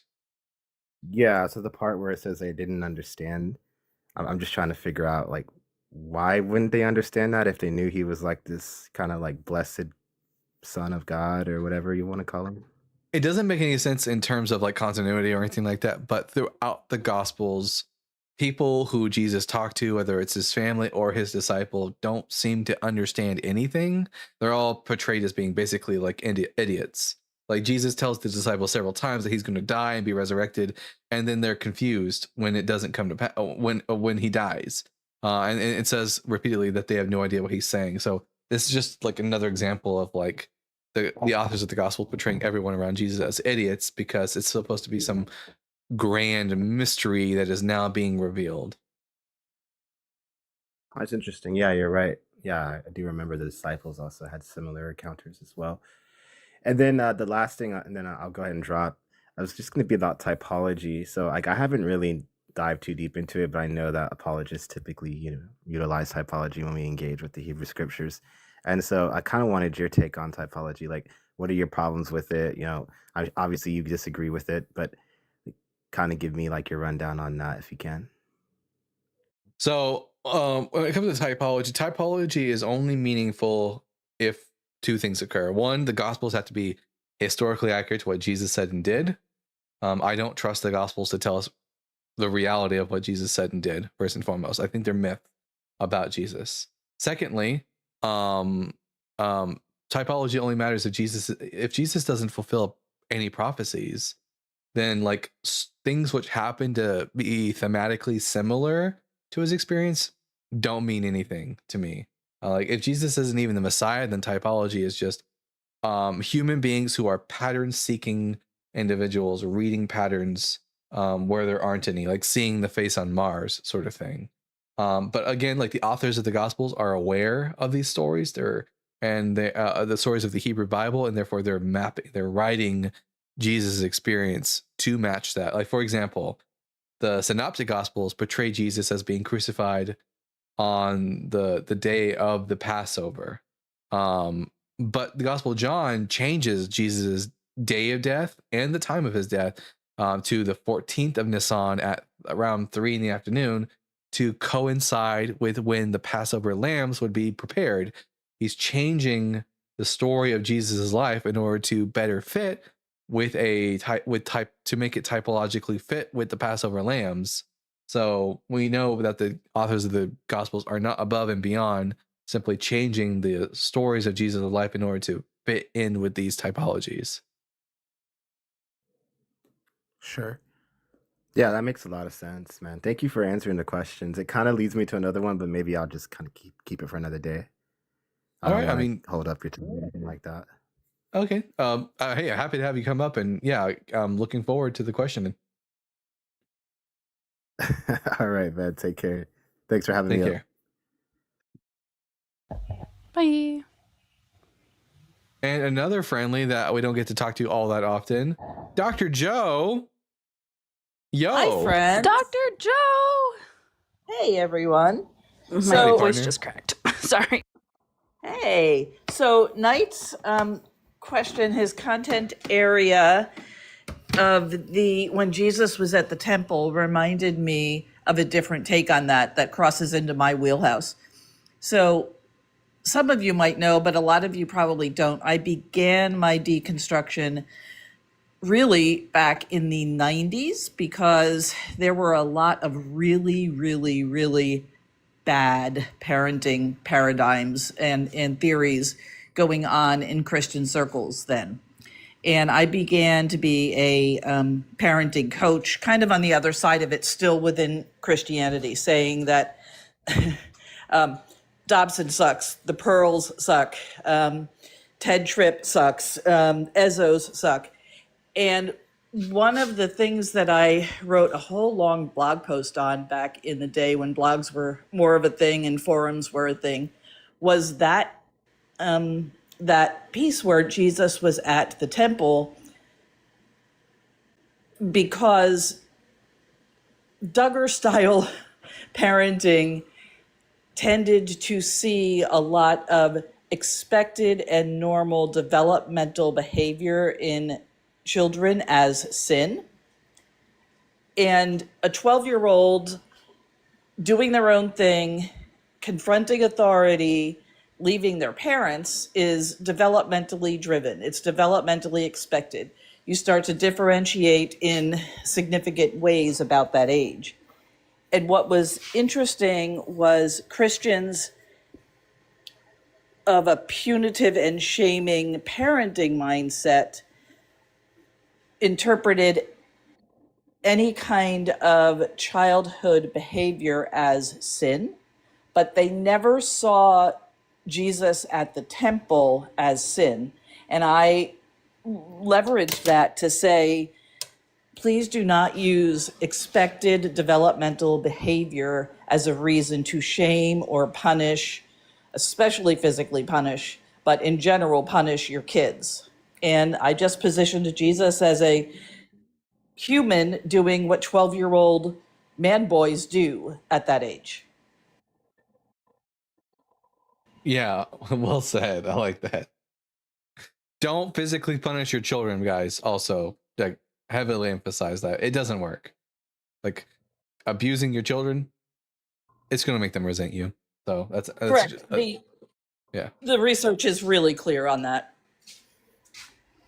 yeah. I mean, me getting physically punished like that as a kid, it only made me hide it. It just made me hide it a lot better, and also like I didn't really learn why things were bad.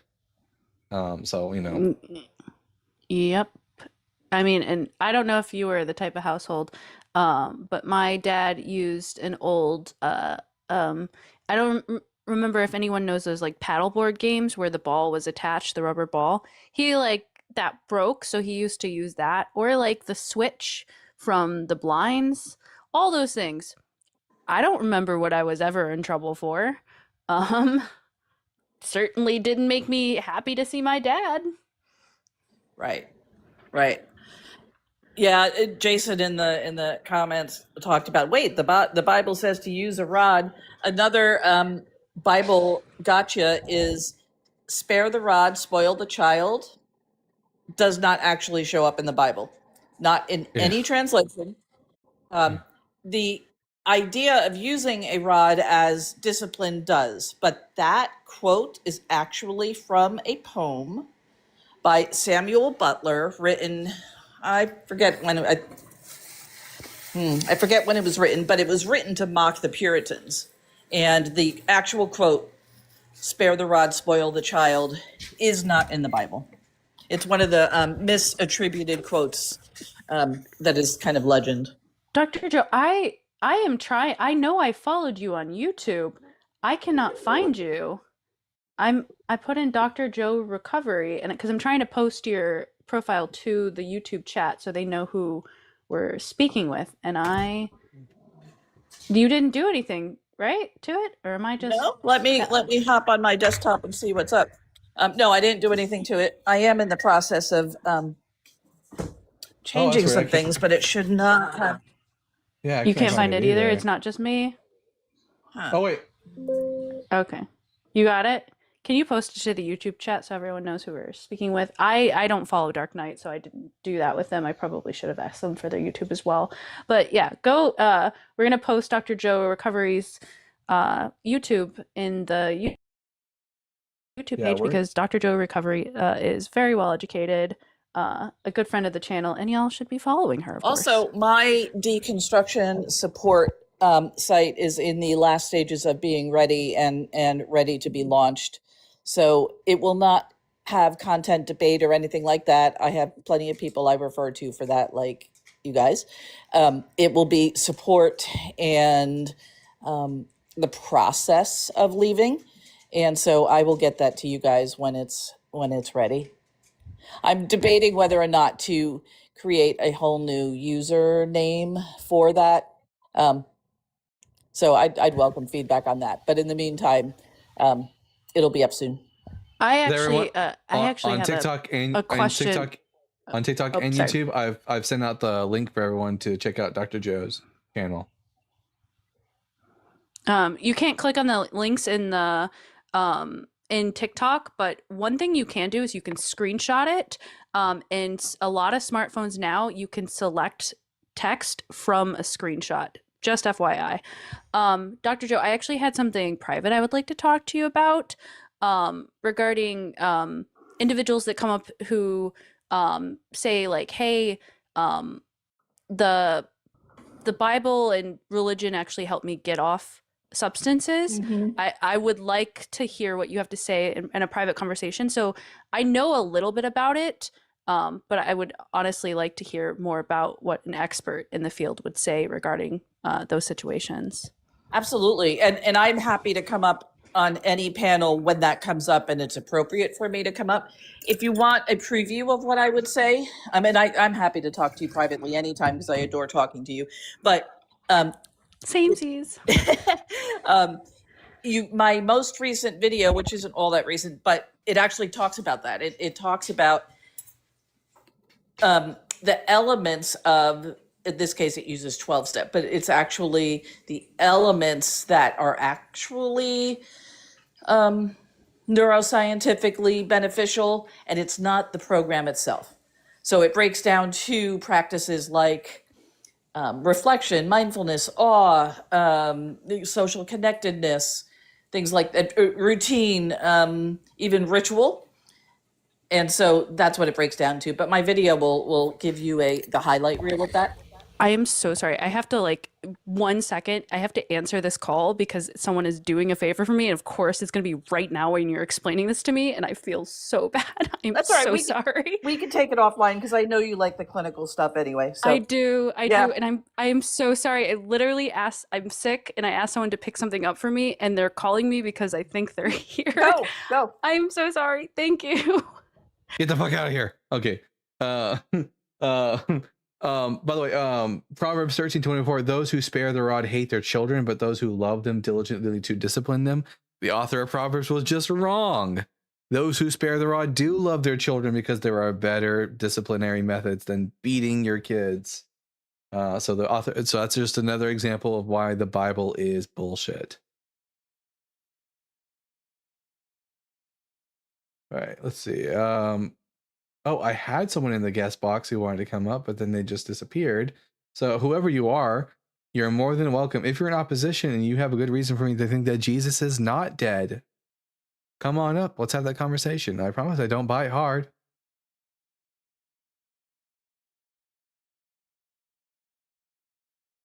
Let's see. And I guess I'll read the super chat right now. We got Here. At Sons of the Clippy with a $2 saying, Daredevil is coming for you, Ting Ben. Vanessa, I can't do a Kingpin impression. And there's an individual who says Jesus is king of the flies because he's dead and he's a corpse. Yes, I agree. Jesus is king of the flies. Okay, I'm back for a second. Dr. Joe, do you have a Discord that you could DM me? Or I could just ask you this, I guess, later. I don't know if you... I do not, but I am like so doxable and findable. You just go to my link tree and you can no, I'm for real. So you can contact me more privately that way and not so privately, but yeah, go ahead. Okay, thank you. I appreciate it. Of course. I'm gonna, in the clipping section, I'm gonna put in Ashland superglue story. All right, I'll make sure to clip that later, guys. Now, Oh my goodness. At Flockmeister with the $2.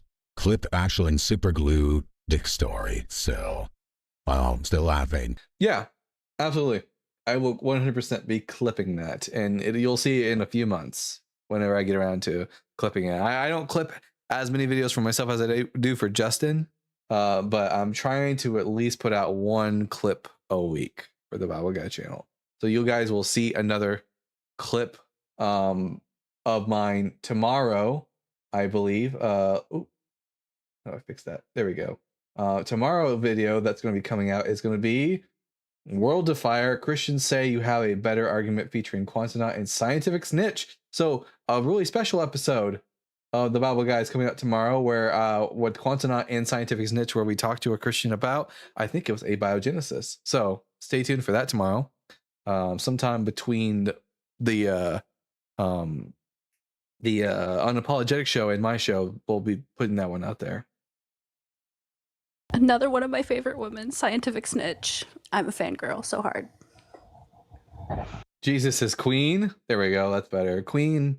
Get it, Jesus. The people who say Christ is king should replace king with God, emperor, and see if it sounds normal. How much do you get paid for this? Do you pay your helpers? I don't get how much. I'm not going to talk about how much I get paid. That's none of your business. Yeah, I'm not going to talk about my finances like that online. That's just not smart. Let's see. Why do you assume it's malicious, or do you think they can't just be as passionate as you? Hey, Catholic thinker, you're on point. We are just as passionate. Not malicious, we're just as passionate. Legate do Koshi says Jesus is never coming back. He is never coming back, and he is never coming on your back. That is correct. Um, let's see. So what is we on? So what is we agree on main commandments that doesn't make your God true? It only makes it mediocre with mediocre laws. Yeah, they should replace Christ with Quizats Hiderach. Oh, Quizats Haderech. Something of the way. Quizats? Is it Quizats supposed to be a Hebrew word? I'm not familiar with that. Christians, if the Spirit is within you, stirreth to correct these wandering atheists. Come forth, join the live and request to come up. Did you just read my post? Yes. Justaro, the Jester says, you rock Bible guy. Thank you so much, Justaro. James, James, why don't you come up and have a conversation with us? We don't even have to talk about how Jesus is dead. We can talk about whatever you think is true in regards to Christianity. Replace God with Vishnu or the pink flying elephant.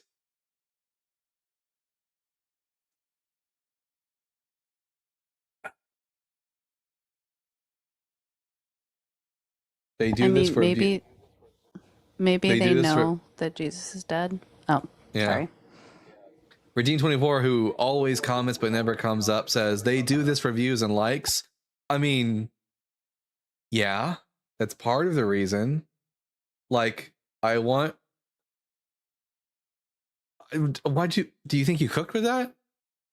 Like, yeah, if I'm doing TikTok, I want people to view my stuff, and I would like it if they liked my stuff. That's why everyone wants on TikTok. Come on. I You mean, thought we he said want something- other things too. We Yeah. would like Christians to Education. use critical thinking.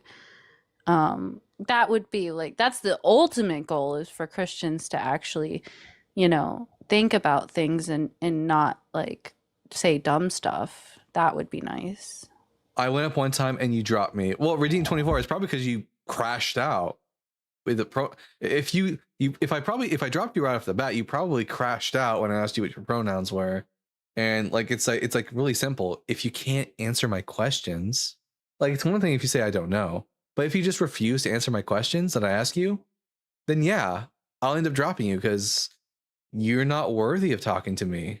Like I only talk to people who answer questions. And if you don't answer questions, you get dropped. Remember, because you accused me of advocating baby unaliving when you are the pro-choice advocate. Oh yeah, you're 100%. Yeah, you probably are 100% for killing babies. I'm not though, because being pro-choice isn't killing babies. Do you want to come up and debate that? How you're pro-baby killer, and I'm not, even though I'm pro-choice. I'm pro-choice and I'm not pro-baby killing. Because, fun fact, the fetus prior to 24 weeks, not a baby. I would not consider that a baby. It's a thing. If it doesn't have sentience, it's not even a person.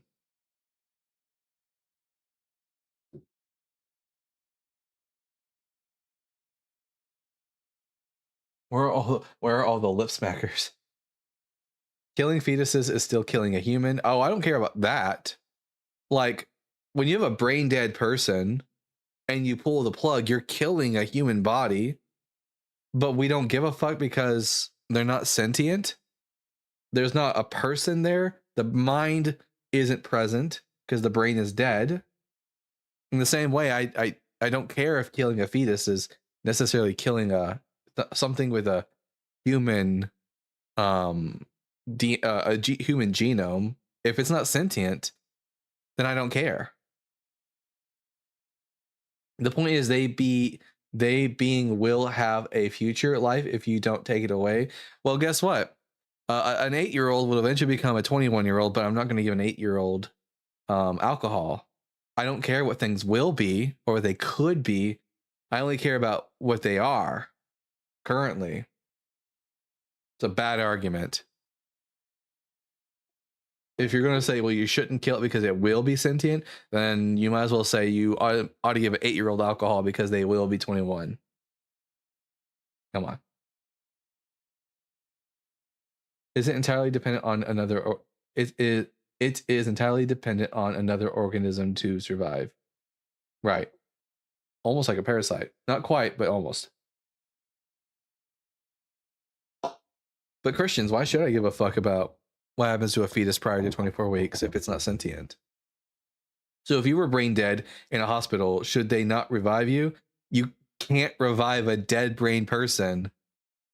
That's the thing. If you're brain dead, you're not coming back. It's impossible. No brain dead person has ever come back. So yeah, if I'm brain dead, they can pull the plug because they're wasting their electricity keeping my body pumping when my brain is non-functioning and will never function. Also, the Bible is pro-abortion if the woman commits adultery. No, I'm very much against the tactic of the sota. The sota passage of Numbers is not about abortion. Numbers 5. Numbers 5, yeah. I'd say it's parasitic in nature, especially with how it plants itself in the uterus. Scary how many people don't know science. Oh, it is scary. Yep. Are you a neurologist as well as an atheist? Nope, not a neurologist. But, you know, other neurologists have done the work. And we know that prior to 24 weeks, the fetus doesn't have sentience. So, thank you. I keep saying that about Numbers. Thanks for saying that. Yeah, I mean, Numbers 5 isn't a good argument for abortion, but Exodus 21 is, at the very least, and demonstrates it's not murder. But in theory, you can raise baby and artificially and will still have future, but brain dead won't. Yeah, brain dead won't have a future. But again, we don't care about what potentially could be, but what is. This is why we don't grant driver's license to the potential of someone to be 16. We grant it to 16-year-olds. Yeah. Or 17. I think it depends on the state. No, after 24 weeks, you can perform any kind of abortion that doesn't result in the death of the fetus. That's fine. But prior to 24 weeks, who gives a shit? If it dies, it's an it, not a person. Bible still doesn't say much about abortion, at least as much as Christians talk about it. This is true. This is true. The Bible is neither anti-abortion nor pro-abortion. It's completely neutral because it says nothing about it. You can't make an argument against abortion from the Bible. We also don't start counting someone's age until they're born, right? Efron, you don't need a qualified neurologist to speak on a subject. You could literally just go look it up. I don't know why you keep saying and asking people if they're neurologist. You're not a neurologist either. So why are you making any determinants of, or you're not a biologist of when life starts? Why are you making any of these claims? You're not an expert in any of these fields, are you? You are a biologist. Bullshit. Okay. Well then, Efon, does a fetus have sentience prior to 24 weeks, Efon? Let's test your knowledge there. Yeah, I want Efon come up. Actually, I'm going to mute Efon until Efon comes up, and we're going to have a conversation about this. Because I don't believe you. Do we need to know everything to know about something, right? Like, I might not be a neurologist, but other neurologists are neurologists, and they've done the research. And we know that, like, a fetus doesn't have sentience prior to 24 weeks. So, like... Also, like, would you suddenly believe me like that if I was a neurologist? Like, just because I was a neurologist, you would believe me? Isn't that an argument from authority? That's a bad way of thinking. Yeah, well, so I know just enough about biology that I could figure out if they studied biology enough, because I had to take biology and for biopsychology. Get that. So I have a generalized knowledge that if someone is lying, I could figure it out. So that's why I want them to come up, because I think they're lying. And Oh. the reason I think they're lying is because it's common for Christians to lie on this app. Just FYI. At Beard of Empathy says, I am a certified psychotherapist. I do have some expertise in neurology. Yeah, Beard of Empathy could probably back us up on exactly what we're saying. That should have said cognitive neuropsychology on predictive text. How is it that you think a baby become a human just because it reached 24 weeks? No, it's human prior to 24 weeks. It's human from the moment of conception. It's just not sentient, and I don't care about non-sentient humans. It's just a body. There's no person there.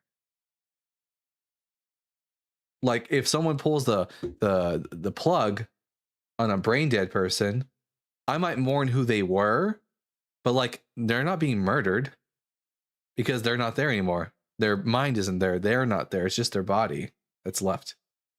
The husk. The mole on my shoulder is also human. Who cares? Yeah.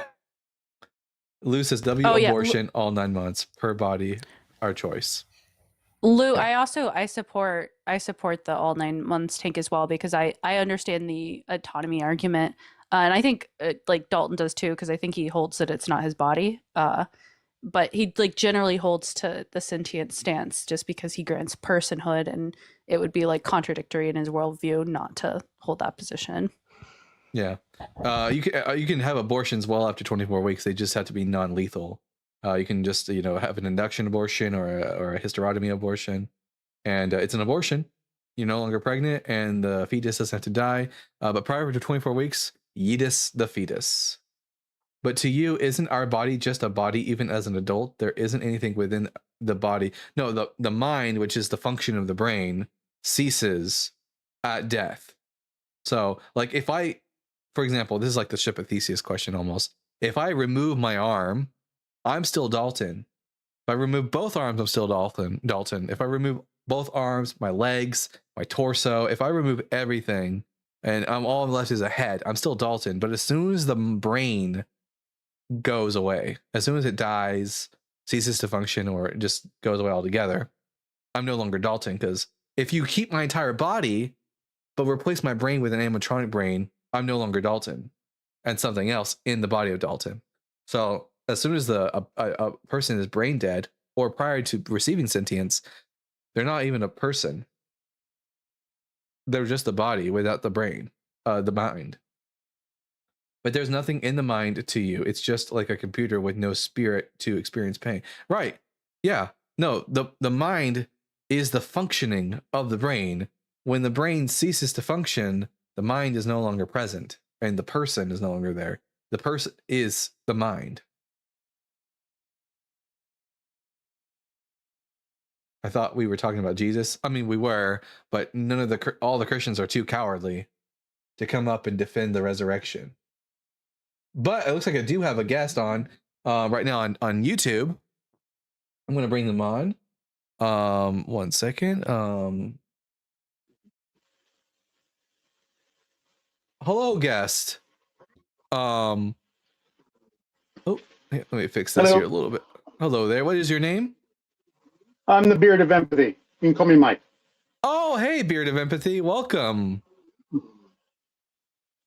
See, and the one person that does come on, they're not a Christian, because unlike the Christians, Beard of Empathy is not scared to come up. All the Christians are too cowardly. Beard of Empathy, welcome to the Bible Guy Show. I appreciate it. Well, what brings you up to the show, bud? I was suggested in the comments section because you were talking about neuroscience stuff. Yeah, I'm so sad I can't talk. I can't talk to him. No. Oh, Ashlyn, yeah, you won't be able to hear Ashlyn. I have it set up right now. It's set up to where you'll be able to hear me, and I'll be able to hear you. And Ashlyn can hear you, but you can't hear Ashlyn. Not yet. I have that set up.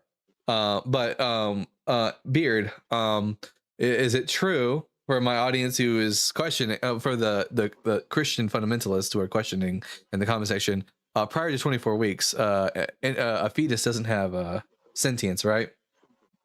That's correct. The formations in the brain that actually enable us to process experiential information, they don't form until after 24 weeks. It's like a car with no engine. Like it's not going to go anywhere. Precisely. So for the person F on in the comment section, if you're still there and you didn't just like leave because you couldn't, you couldn't keyboard warrior anymore. There, look at that. Someone with the expertise in the field has told you already what I just told you. So I guess the Bible guy was right. But also, to the other person in the comment section, yes, Beard, you're giving hardcore Gimli vibes. Wait, I've been Dalton, this called is how Gimli. I've I- also been called Hagrid. The beard is quite the beard of empathy, and I'm kind of attached to it. 1 second. Ashlyn, yes, what? This is how I explained it to you, basically, right? Where you have all the parts to Have all the parts, sensate, yes. but you don't have the ability to perceive that information. Right, because you're not even And maybe there. Yeah. yeah, could you ask Bearded if like that's correct? So say you have all the parts to sensate but not to perceive. You have all the parts to sensate but not to perceive. Is that correct, Beard? Yeah, depending on how far along in the development of the brain is, things like the thalamus might be developed, which handles a lot of our sensory information. But things like our hippocampus, prefrontal cortex, they are very underdeveloped, and sometimes they aren't talking to each other yet. So there's no way to experience anything for a brain that doesn't have those formations developed. Well, there you go, guys. We got a comment here. It says, I'll come up one day, not scared, but kind of want to debate Justin again first. He told me to some reading. I hope you did the reading then. Always do your homework. But Right. But hey, Duncan, Beard, thanks for having me up. yeah, thanks for coming up, bud. Much appreciated, and love the beard. Super jealous. You have a wonderful day. Thank you very much. Anytime. If you need anything about neuroscience, psychology, therapy, I know Ashlyn's got some of that handled, but if you ever need any information, just give me a call. Will do.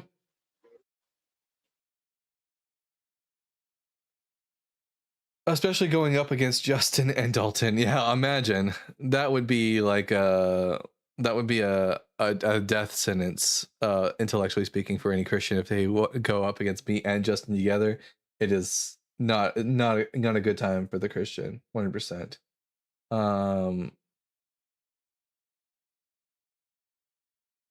You want to know your book?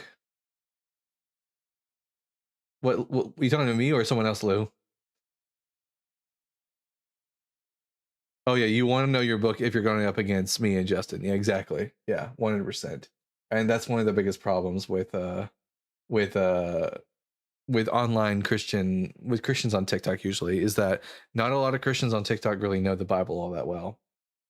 So they want to talk about philosophy with me, but like one of the things that I pride myself with on this channel is that we don't do philosophy talk. We're here strictly to talk about like the Bible. And sadly for most Christians, they cannot talk about the Bible, at least with any amount of competency. It's always like a very shallow, surface level knowledge of the Bible that's basically informed by a lot of dogma and tradition, and not really by what the text says. It is what it is, though.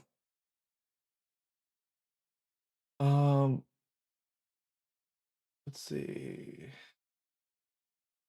Philosophy isn't all that interesting, to be honest. I mean, it depends. I think that when philosophers start talking, but they use a bunch of technical language, then the rest of us are just kind of out to pasture. It doesn't really matter anymore.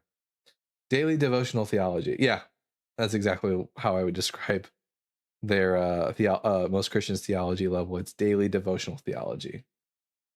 That's accurate. I started to like philosophy. Don't hate on me.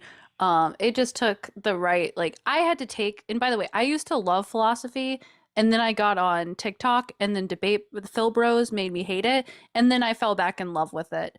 But like I don't study it. I'm not like that great at it, but I like ethics. Like I think it's really interesting. And I don't think ethics needs the same level of like terminology.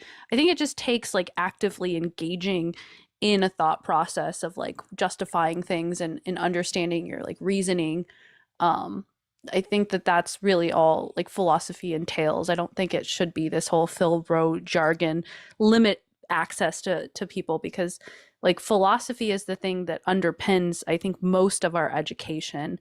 And I kind of forgot that because I was just annoyed by people using words that don't mean what those words mean.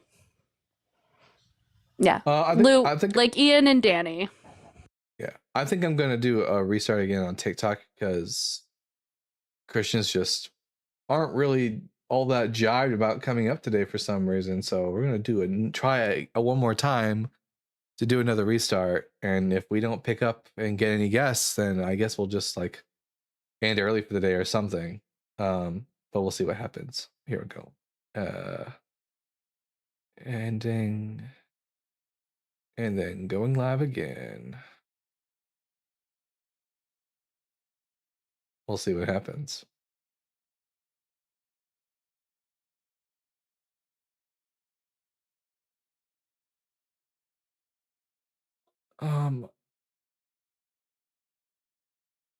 First,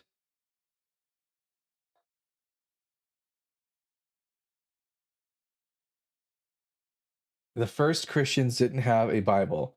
They just believed whatever their pastors told them, so the Bible isn't necessary. This is somewhat true. Early Christians, like, you know, we have access to Bibles now. We can go to the store and buy one. Early Christians, they just had to believe whatever their leaders told them, because most of them were illiterate and couldn't check and verify what was being said to them. Now, though, there's no excuse now. Christians today have access to the Bible, and the literacy rate, at least in America, is high enough that the majority of Christians are without excuse when it comes to their biblical illiteracy.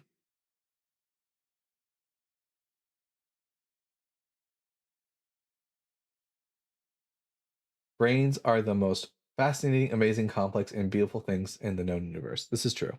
I agree. Brains This is are very, very great. true. Now, here's an interesting question.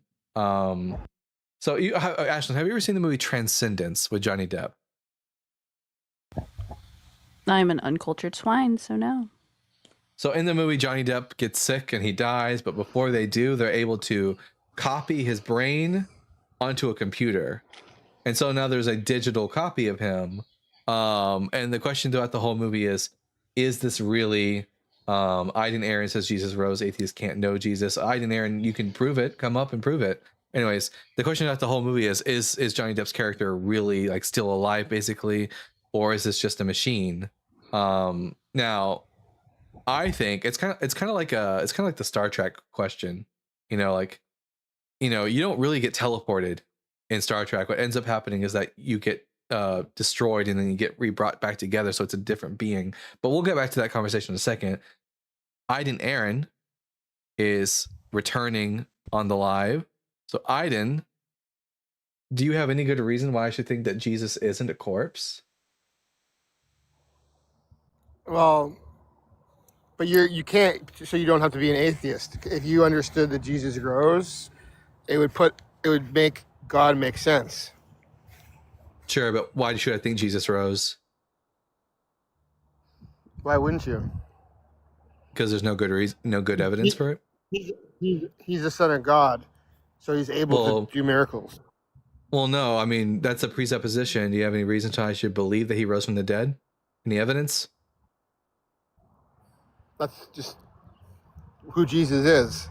He's the Son of God, so he can do all these things. He walked on water. Not if he's dead. So can you show me that? Yeah, Give us any? Can you give us any evidence that he's not dead?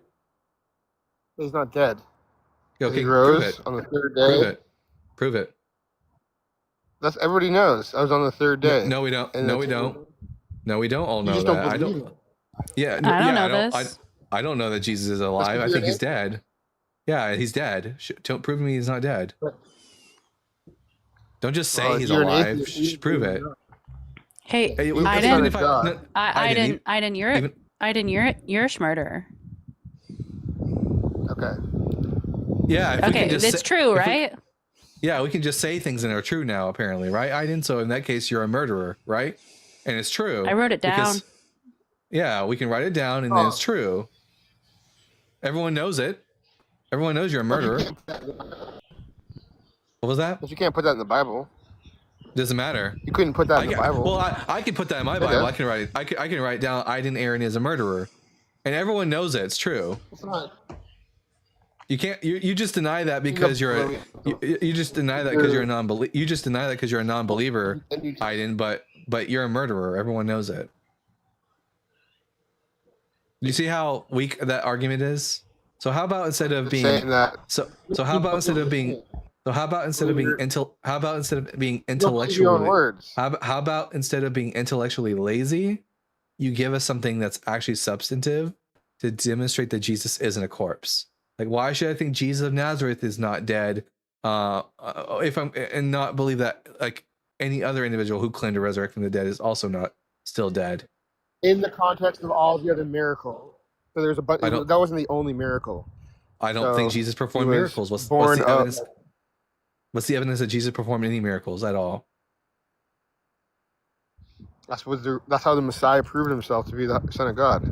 How do you know that's true? Okay, I didn't. Oh my God, dude. Do you not understand you can read how the whole to thing. bring I am speaking right now. I know that's like really weird for Christians to hear a woman speak, but I am doing that. Now, when you make a claim, you can't just say because my book said so. You need to provide something called evidence. Evidence is something that supports your claim outside of the source of the claim. So you can't use the Bible, okay? The Bible, no go. Bad Bible. You use something outside of the Bible. Do you have something outside of the Bible to support your claim? Because if you're going to tell us that Jesus Now you really may performed speak. miracles because the gospel says so, well, I'm just going to say Muhammad rode on a flying donkey into space and split the moon in half because that's what the Quran and the Hadith say. So, do you have any actual evidence that the bullshit that you're proclaiming is true? Other than, well, the Bible says so. All right, unmute yourself. Don't be lazy. Whatever it says in the Quran, it still doesn't dispute that Jesus rose from the dead.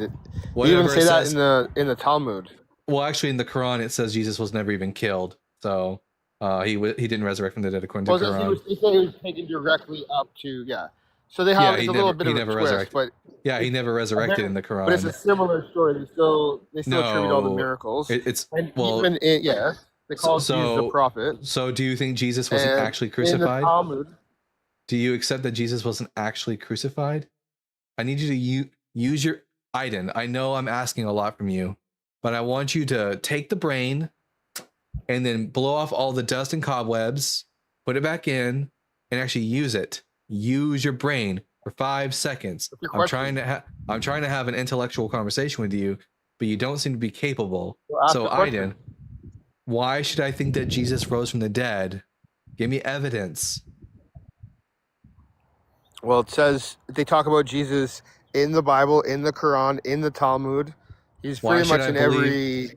Why book. should I why should I believe the Bible when it says Jesus rose from the dead? Because that was the whole. I mean, that was just the whole plan, and then he came back.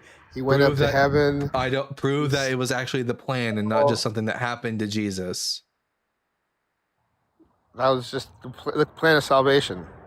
Prove that it was the plan of salvation and not just not just an ad hoc explanation for Jesus's giant L that he took from the Romans. They talk about the atonement for sin in the Old Testament. Not once in the entirety of the Old Testament does it I ever didn't- say Not like how the Messiah. I didn't. Not once in the entirety of the Old Testament does it ever say that the Messiah will die for the sins of the world. So another L for Aiden. Try again, bud. Do you believe in all the other things in the Quran, Aiden? Do you think that they'd split the moon in two? He doesn't realize he's muted. That could- There you go. yeah, that I could didn't. happen. Do Yes. you Do you believe that the only way to avoid Jahannam is to believe Muhammad is the one true prophet? No, no, Okay, no. It's only so through Jesus Christ. why do you accept the parts of the book that support your claim but deny the parts that don't support your claim? Well, 'Cause you're Jesus said lazy. that after. Sorry, was you? Who are you talking to? You're lazy. That's why. That's the answer. You're intellectually lazy. That Or is she asked me a question. Did you not? Did you want the answer or no? I No, didn't. your answer is just going to be because the Bible says so, but we don't believe the Bible is true. You've given us no good I reason know, but why? to think that the Bible is She's asking me a true. question. Why are you jumping in? Is that how you do it as a host? Yes. Now, I didn't. You haven't given us really good reassurance to think Do you that have that's a not the way question you're you'd going to like answer me the to question. answer? Aiden, you haven't given us very good reassurance to think that the only thing that you're not going to go to is the Bible or supporting books that also talk about supernatural claims that are not supported outside of them. In other claims in which you also deny from those very books. So can you give us a source that is not going to be related to other supernatural claims that are going to be in religious books that you don't actually believe in because you don't believe these books either? All religious books will talk about Jesus because he is Nope. the Son of God. oh They'll wait, do wait, it wait, in wait, some wait, wait, wait, regard. wait, wait, wait, wait. Where is Jesus in the Everywhere. Where is Jesus in the Bhagavad Gita? You'd have to find. I mean, I'm sure he's hidden, but you'd have to find him. He's not in there, bud. The He's Bhagavad in Gita every was single. nope. He's in every single text. You know, Aiden, don't make claims about other religious books that you've never even heard of. I've You heard of make that it- one. No, you haven't. What religion does the Bhagavad Gita belong to, and when was it written? Go That's ahead. weird because I have the Everyone. I mean, you're making these claims that you don't believe What in. religion? You call yourself what the Bible guy, religion- and you don't. What even religion? I'm called the How Bible do you guy apply that because standard when you I'm call called yourself the- I'm called the Bible guy because I know the Bible better than you, Aiden. Now, Aiden, what religion does the Bhagavad Gita belong to? Okay, what was Japheth's daughter? What religion does the Bhagavad Gita belong to? You don't get to get Now, you don't get to have your questions answered until you answer mine. That's the rule. So what religion does the Bhagavad Gita belong to? Hindu. Very good. Hindu.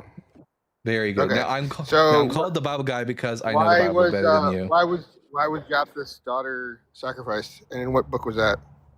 Yeah, in the book of Judges, because Jephthah told God that that if he helps him win the battle, he'll sacrifice the first thing that comes out of his door. And Yahweh did absolutely nothing to stop Jephthah from sacrificing his daughter because Yahweh doesn't have really a problem with human sacrifice in some books of the Bible. Now that we've demonstrated that I know And the what Bible made better her than sad?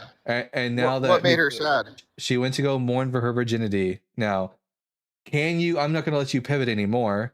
Can you give us some substantial evidence that Jesus isn't dead, or is all you've got is the Bible says so, therefore it's true?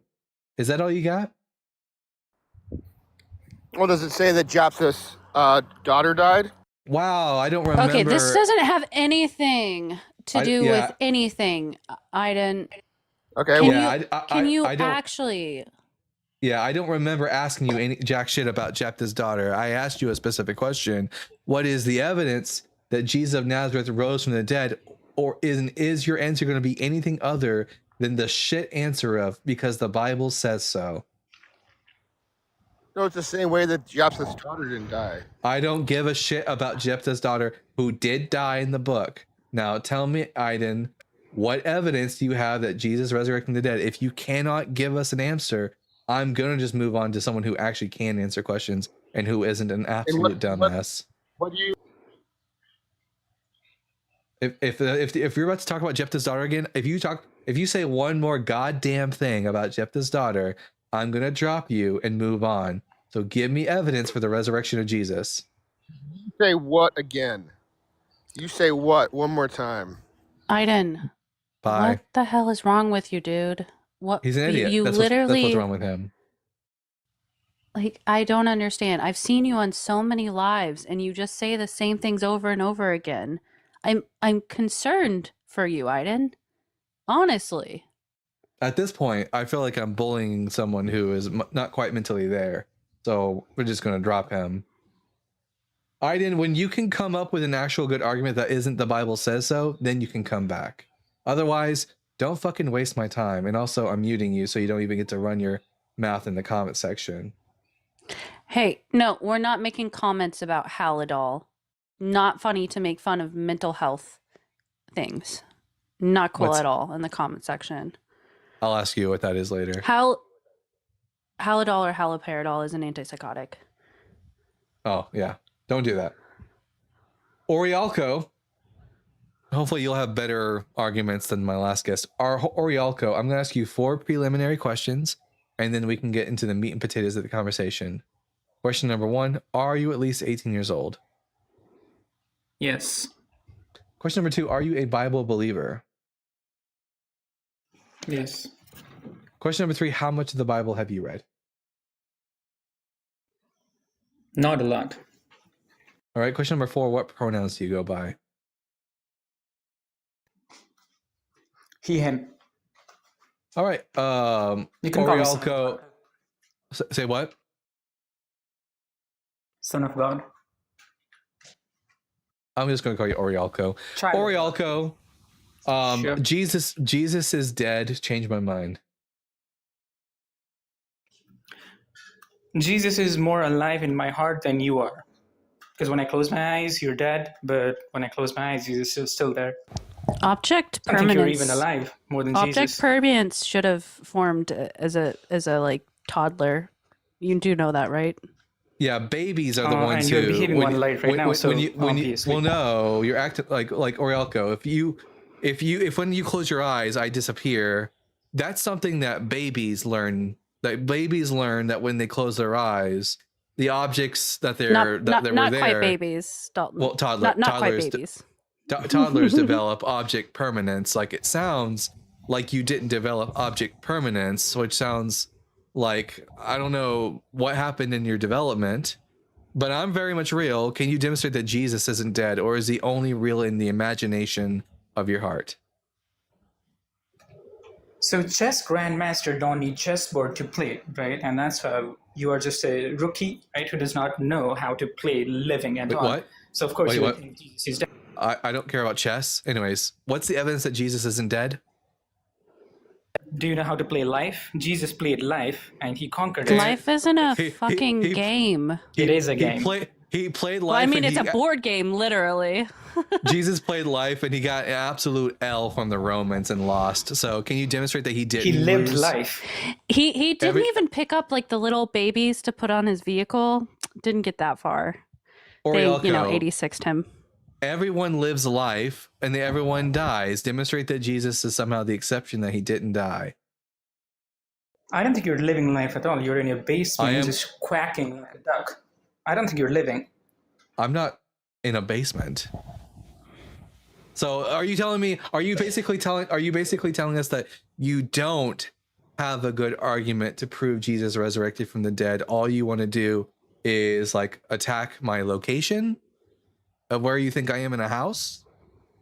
Is that really the best you got, So bud? you, They don't have I'm not sure basements that you're where he living is. life, right? So I don't think you'll be dead either. So when death comes, you'll be like, oh, Hey, Origo, what about me? I was a military vet, and then I was a stripper for 6 years. I had a lot of fucking fun.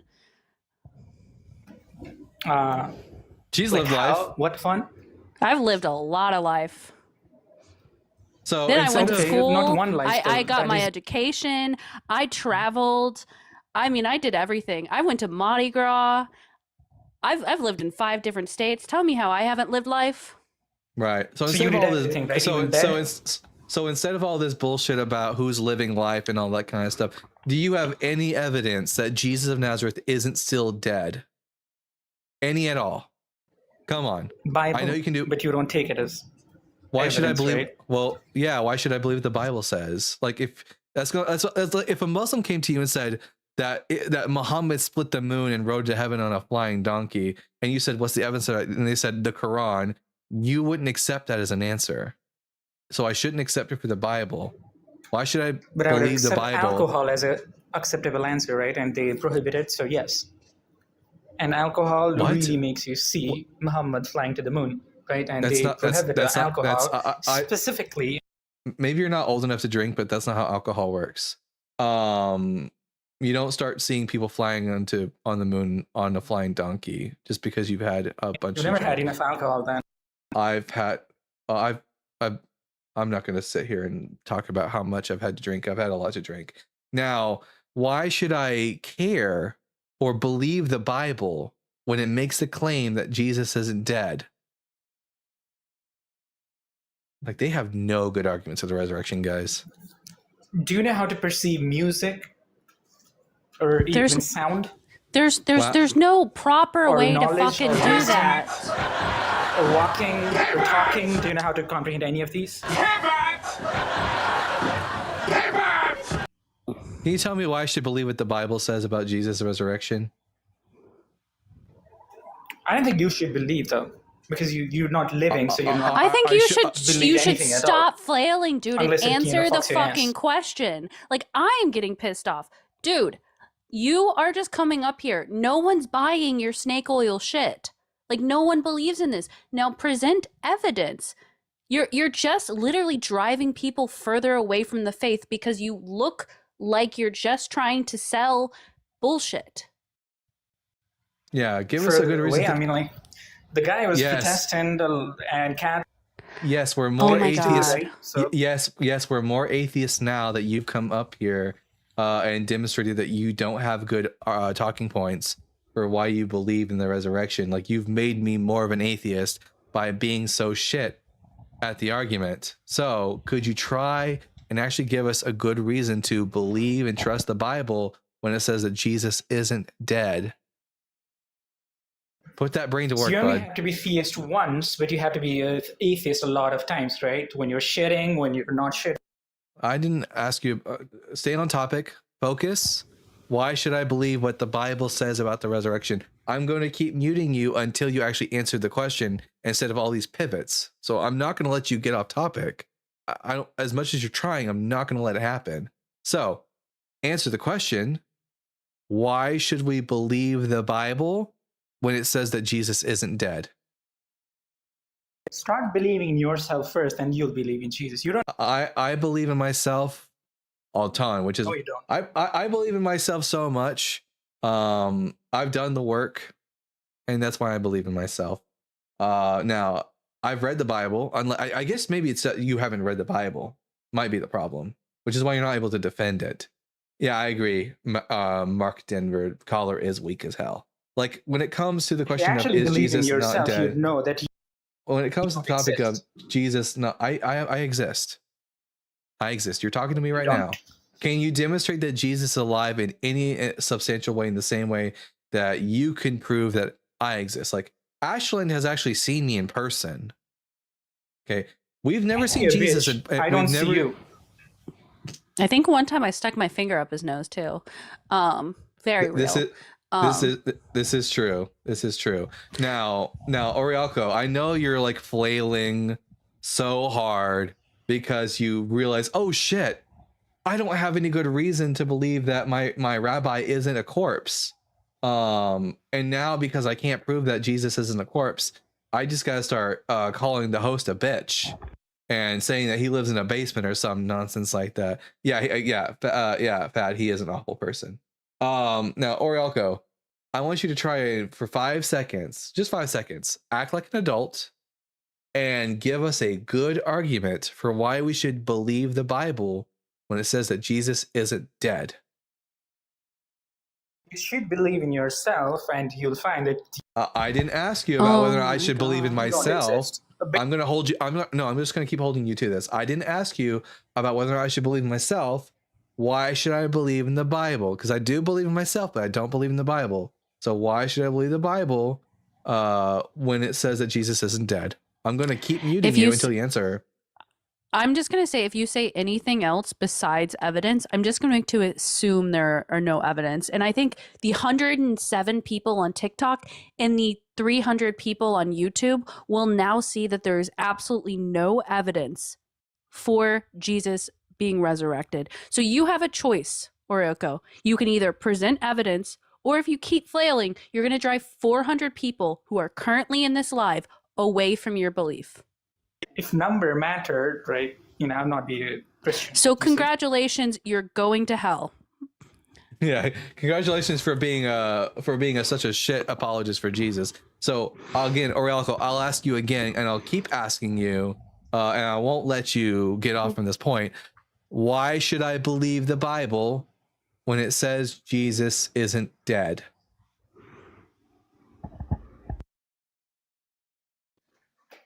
Believe your ass, not Bible at this point.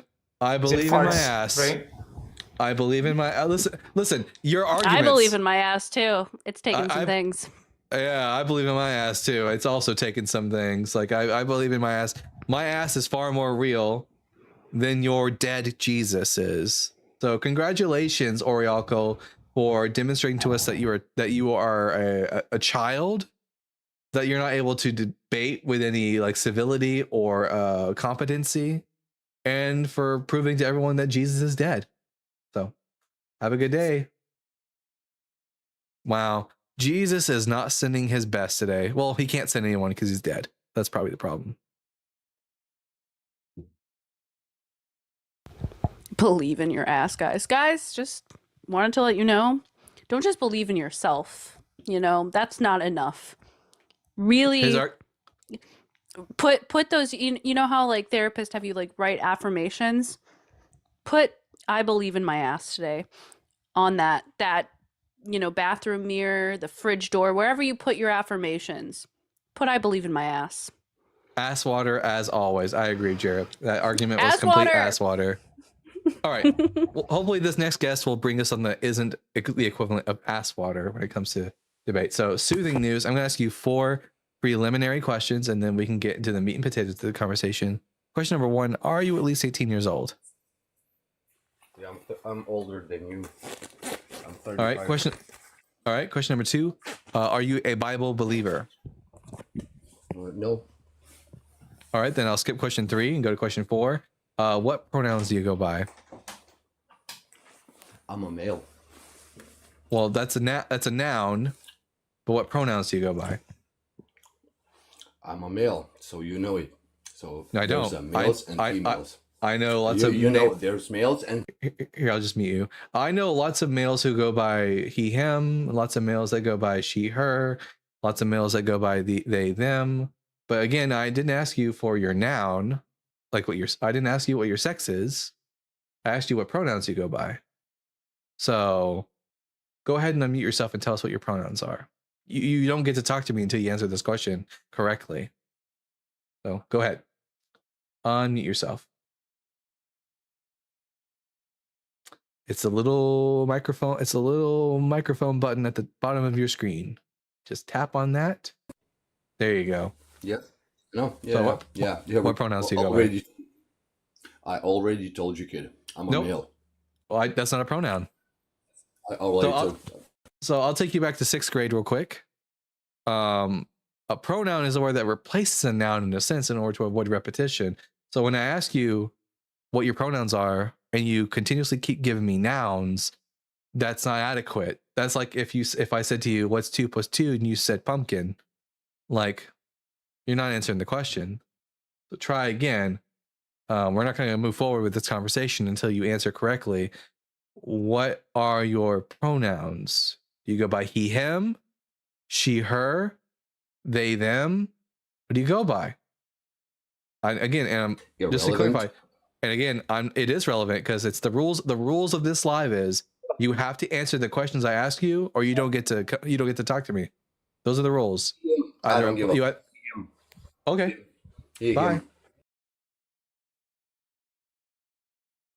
You don't give a fuck? That's fine. Peter,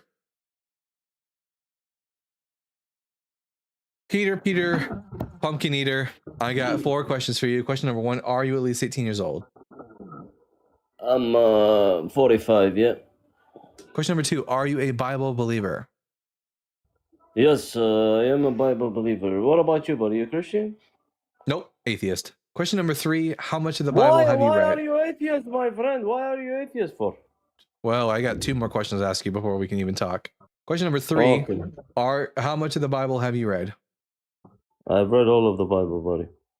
All right, I'll hold you to that. Question number 4: what pronouns do you go by? I have a penis. I didn't ask about your genitalia. That's weird. Wait, your genital. Wait. What's in between your legs makes you? I have a penis. I love women. Oh, okay. Well, I must have been your dad last night, Peter, because I definitely had his penis between my legs. Listen. We're not. Are you part of this? So I don't care about what your genital. I don't care one tiny bit. Are you part of the? I don't care. I am a part of this conversation, Peter. Are you part of the Skittles community? Anyways, I don't care Am I about. a part of what? Peter, I need you to act like an adult. I'm trying. Peter, I'm gonna. Okay, I'm just gonna keep talking over you. So, anyways, I don't care about what's between your legs. I don't care about your genitalia. That's gross. I don't want to know anything about what's between your legs. And I don't give a shit about your sexual orientation. I didn't ask you who you were attracted to. I didn't ask you about whether or not you had a penis or a vagina. My question was, what pronouns do you go by? This isn't hard. Okay, tell me, what do you mean by pronouns? Because I'm old school. So what do you mean by pronouns? Pronouns have been around for thousands of years, so it doesn't matter how old school you are. Pronouns are words that replace nouns No, and but this sentences is in order to avoid. enlighten There are- me. Enlighten I'm me, answering please. the question right now. Shut the fuck up. Pronouns are Shut words. the fuck up! that- You're telling me to shut the fuck up? Hey, Peter, if you talk while the host is trying to answer your question, nobody's gonna hear you. That's true. Okay, go ahead. Pronouns are words that replace nouns and sentences in order to avoid repetition. Words like I, me, my, he, him, she, her, they, them. So my question is, what third person pronouns do you use? Do you go by he, him, she, her, or they, them? But why do you guys use it in a conversation to identify yourself? Because my audience is going to have to talk about you. And the question is, Oh, your audience is gay? So when the question, gay community? So when you're done and I've kicked you off for being an asshole, my guests are gonna have my audience is going to have to say either he is an idiot, or she is an idiot, or they is an idiot. So which one of these would be accurate? Is it that he's an idiot, she's an idiot, or they're an idiot? We can just call him eeny, teeny, weeny, beady, little Peter. I got it now. Okay, cool. I googled it. I got it. Okay. It's a gay thing, and I don't It's like not it. a gay thing, It's part of the gay. Wait. If it's a gay, part of the gay community, then your it's God part is of the gay gay. community. Then your God is fuck you. Then your God is gay. I'm sorry, your God is gay because your God uses the pronouns. whore that brought you. The whore that brought you forth Peter, is God gay. uses the mother pronouns. that brought you forth is gay. Okay, Mhm. that's You why you think- look gay. You sound gay. Peter, these aren't Shut the insults. fuck up. These aren't insults, Peter. I hate to tell you that. Peter, your God is gay. Your God is gay, apparently. Aw. Your Our God uses God is a really gay God. He prays. Okay, sorry. I was He has about a- to start some worship there because I was like, geez. He has a I crush. haven't been worshiping in the right God. He has a crush on Dalton. Sounds like it. He's obsessed with my penis. He wants to know. He wants to assert that I'm gay so bad because he wants to know whether or not he has a chance. But Peter, your God's gay because your God uses pronouns apparently, and that's what makes you gay. So hopefully, listen. We've had back after back after back of Christians crashing out and acting like imbeciles. So hopefully, next guest will act like an adult and not be an idiot. I don't have high hopes, but we'll see. For Eva Cristianos, I'm going to ask you 4 preliminary questions, and you have to answer these questions if you want to talk to me. So question number 1, are you at least 18 years old? Yes. Question number 2, are you a Bible believer? Yes. Question number 3, how much of your Bible have you read? Most of it. All right, and then final question, you have to answer it or you don't get to talk to me. What pronouns do you go by? I'm a man, so I'll go by the common convention, he, him. All right, well, you being a That's fine. But being a man, you don't have to use that. But that's fine. Peter, do you see that? Forever Cristianos was able to answer the question without bitching and crying, unlike you. Maybe Forever Cristianos is actually an adult, unlike you, Peter. So, Cristianos. I'm Dalton the Bible guy. Jesus is dead. Changed my mind. So when you say Jesus is dead, what do you mean by that? Because the Bible also said Jesus died. So like, what different Present proposition are you tense. making? Not Jesus What? was dead, but Jesus is dead. Present tense, as in he's still dead. Yeah, in a literal sense, right? So what is the difference in what you're saying? Are you saying the whole are you saying in both a literal sense and a spiritual sense, or are you I mean, because the assertion is still same with the Bible. Jesus died in a literal form. So Well, the Christian position is that Jesus is alive. I'm saying he's dead because there is no spirit, there is no afterlife. Jesus died on the cross, and that was the end of him. oh, okay. So in other words, you don't believe in anything transcendent. Is that the case? No. So you believe only in the material universe? Yep, that's all I've ever been given evidence for. So do you think there's enough evidence that constrains us to the material universe? I think that the default position is naturalism, and if you want me to believe in the supernatural, you'd have to demonstrate that it exists. So I don't think that's the actually case. you don't so you I so don't you think don't need like a number of evidence in order to believe in naturalism. It's just the default position. You need a number of evidence in order to believe in supernaturalism. when you say default position, what do you mean by that? Default position as in like by default the nature exists and nothing else does.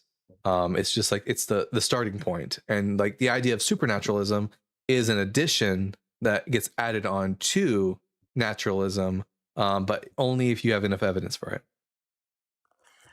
I mean, I don't agree with you if you said I don't. Anyway, that's one view, one way of seeing default position, right? Another way of seeing default position would be the status quo. For I mean, instance, when you're maybe born, you don't believe in the supernatural, right? what makes you think so? We have no evidence that babies believe in the supernatural. No, but babies begin to think about things transcendental, like even if they don't have a concrete What's system of what's belief, but what's the they begin evidence to that believe in something. babies? What's the evidence? They can hardly process like colors.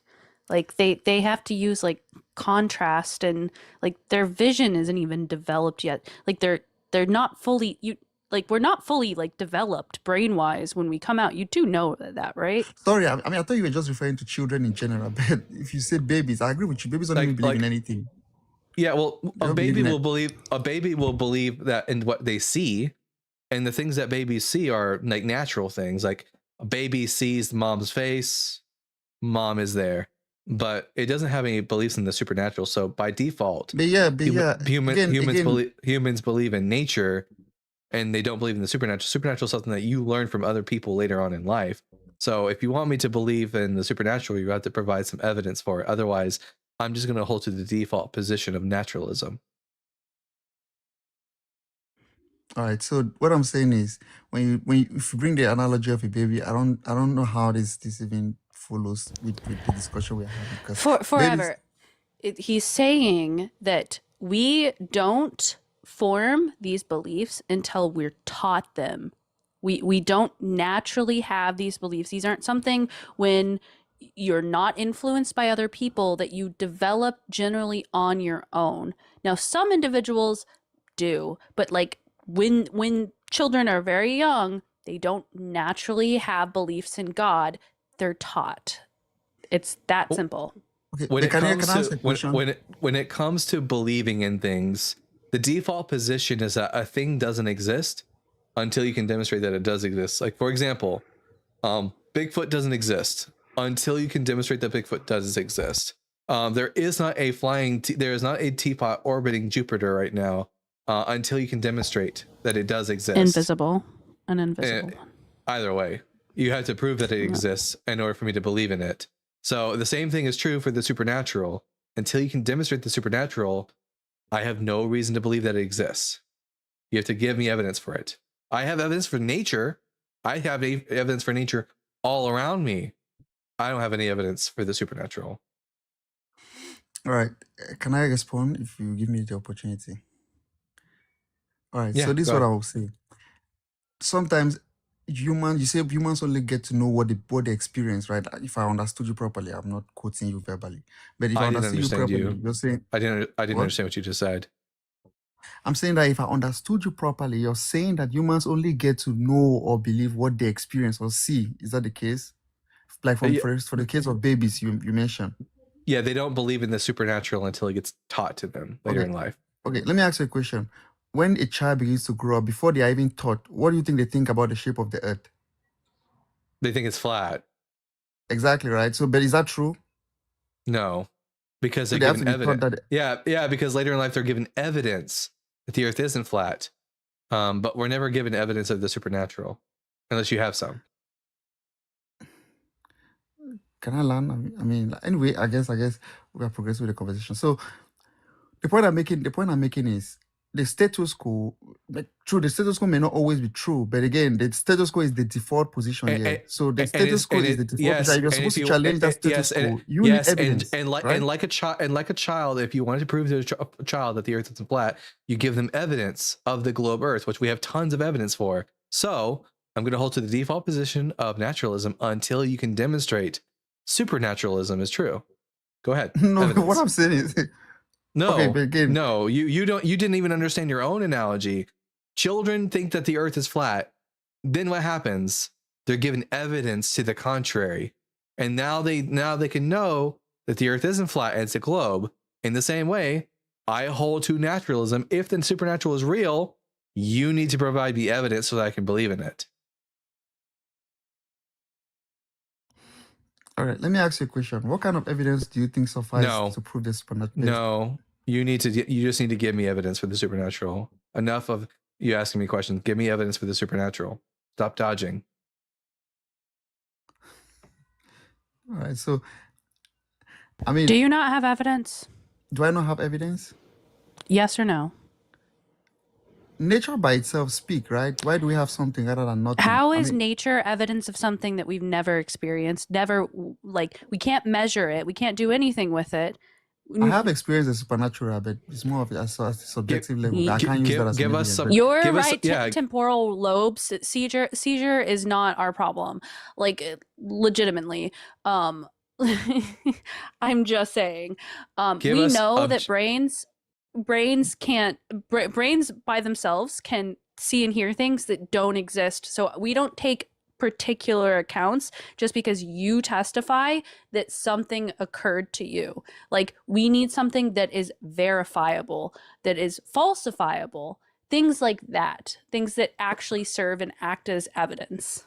For example, if I tell Ashland I have a cup of I have a can here of Dr. Pepper zero sugar cream soda.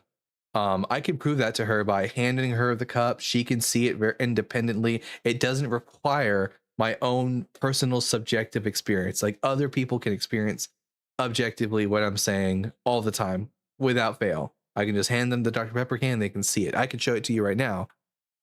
Can you do that with the supernatural, or is all you have is personal experiences? Because your personal experiences, your brain could easily be tricking you. I need something independent and verifiable that we can all experience and see as like evidence for the supernatural. yeah, if you're referring to that, I don't have any particular evidence to show you where it's some kind of open demonstration of the supernatural. And the reason is because I think the All right. supernatural. Then you All have right, no evidence for- for the supernatural. So do you have any good reasons for us to think Jesus isn't Um, dead? Forever. Do you believe, you're Christian, I'm assuming, right? Yes. Do you believe Muslims when they tell you their anecdotal experiences with Muhammad? Do I believe what? Do you believe Muslims when they give you anecdotal experiences of like Muhammad appearing to them? I believe in supernatural experiences, and I don't think that. Do you- And I do you- believe both in this. Do you believe? Okay, yes or no? Like, Yes, that I wasn't a- believe it, but I believe it's demonic experiences. No, You okay, think okay, demons then, appeared to these people? okay, then guess what? when Peter saw the resurrected Jesus, that was just a demon. I mean, it's Just a okay demon. in a different from a different perspective. That's okay, but again, that's still No, that forever, would still be forever, But you have that would no, still you suffice have as a no, supernatural you have experience, no right? evidence of for, this forever. That's the thing, is you're just pointing fingers and saying that's a demon. You're being visited by a demon. My belief is true. Like, you know how fucked up that is to tell people? I don't necessarily have to tell them. I just necessarily have to make You interpretation. just And told for 400 people. yeah, forever Christianos. Jesus never is still dead. A demon appeared to Peter, and you can't prove me wrong.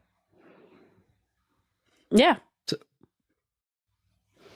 okay, Actually, Jesus was actually a demon forever. yeah. again, like I said, you can make that as your Yeah, own I can interpretation. make the claim. Yeah, you It's can not an make that. interpretation. I know it to be true because I've experienced this. How's It's that? fine. I mean, it's fine. That and that still goes into validate that supernatural experience. That's Here. not validity. That's not a Yeah. valid claim at all. That's not how validity works. Yeah, we were not making when we said Jesus was a demon that appeared to Peter. That's not valid. We would have no good reason to think that Peter even saw Jesus. So, give us evidence that Jesus isn't dead, and your personal anecdotal experiences of the supernatural isn't evidence that Jesus resurrected from the dead. So, give us some evidence that Jesus isn't dead. Like I said, I wouldn't present my personal experiences here because I don't think they're objective enough. Yeah, and give I me agree some. with that. Yes, give me objective evidence that Jesus isn't dead. I think he said he didn't have any. Well, he said he's not going to present his personal ones. So give us objective evidence that Jesus isn't dead. I don't have any objective experience. I guess maybe, probably did. But again, I think if it's a whole cumulative experience, it's a whole cumulative evidence for me to come to the conclusion that God is alive, God exists, and Jesus is alive. So yeah, I guess. Nope. A There's whole no community? And it doesn't necessarily. No, Christianos. All the evidence points to the idea that Jesus is a corpse, and that all of his apostles had either hallucinations or collective delusions. That's what best fits the evidence. Okay. Maybe this is your own assertion, but if we look at human psychology, right? The evidence from human psychology and investigation would prove otherwise. I mean, would if we begin I with would the be assumption, careful what you claim about psychology. yeah, I mean that's what I want to explain what I mean by that. If we, Well, forever, I have a bachelor's degree in psychology, so I'd be real fucking cautious what you say. all right, there's this saying, I don't know. Let me ask you this, right? And I heard it from a former FBI agent or something. So he became a Christian. And he said this about his work, his job. He said there are only 3 reasons why people do bad things, or people tend to deceive Dr. us. Joe. There's only 3 reasons He said there's why only 3 people reasons, and do. he mentioned the 3 reasons why people tend to commit crime or. Well, I could just tell you that's false. That there's far more than 3 reasons. Yeah, why but let me people give commit you. I crime. mean, it sums up under 3 main reasons: money, sex, and power. Do you have a third one outside of this category? Yeah, I would say like antisocial behaviors, so natural risk taking. Also, they can just be mistaken about something being true, and therefore they perform actions because of their mistaken that something is true. No, sometimes people just want to do crime forever. That is actually something that happens. But if you're People going just want to do what? if the argument you're about to make, forever Christianos, is that the apostles only did what they did, but that the apostles didn't receive money, sex, or whatever, and therefore their testimony is true. Well, no, they could simply really believe they saw Jesus. It was merely a psychological experience, and they're mistaken, and that's why they did what they did. The chances that all of them High. experience No, that forever, is low, forever. right? None of those 3 things explain behavior as a whole. I personally follow the school of thought called behaviorism, where learning, motivation, and like memory tend to drive us all towards certain outcomes.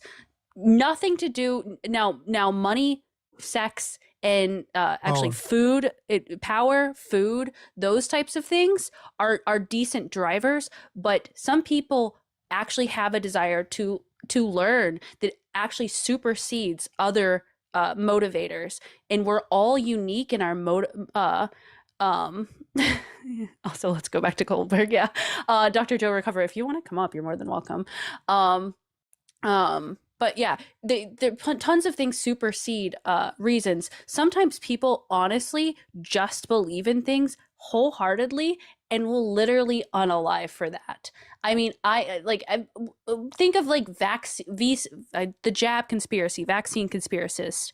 They have this belief and they're willing to literally let their children unalive on that hill despite the mountains of evidence. None of this is for money, none of this is for sex, and none of this is for power. This is honestly just a false belief that vaccines cause autism and their children are going to get sick and die. Like that is honestly what's going to happen. So when it comes to the apostles, let's say the first, according to Paul, who's the first person that Jesus appeared to? The first Christian that Jesus appeared to? Yeah, according to Paul. I think he mentions it in 1 Corinthians 15 or so. I've forgotten who he mentioned. Peter. Peter, yeah. Now, was Peter attached to? Was Peter attached to Jesus? Was Jesus like an attachment figure for Peter? What do you mean by attachment figure? Like someone, like family, friend, someone really close that you cherish. Yeah, he was close to Jesus. All right. What percentage of individuals experience bereavement hallucinations after the death of especially a violent death of an attachment figure?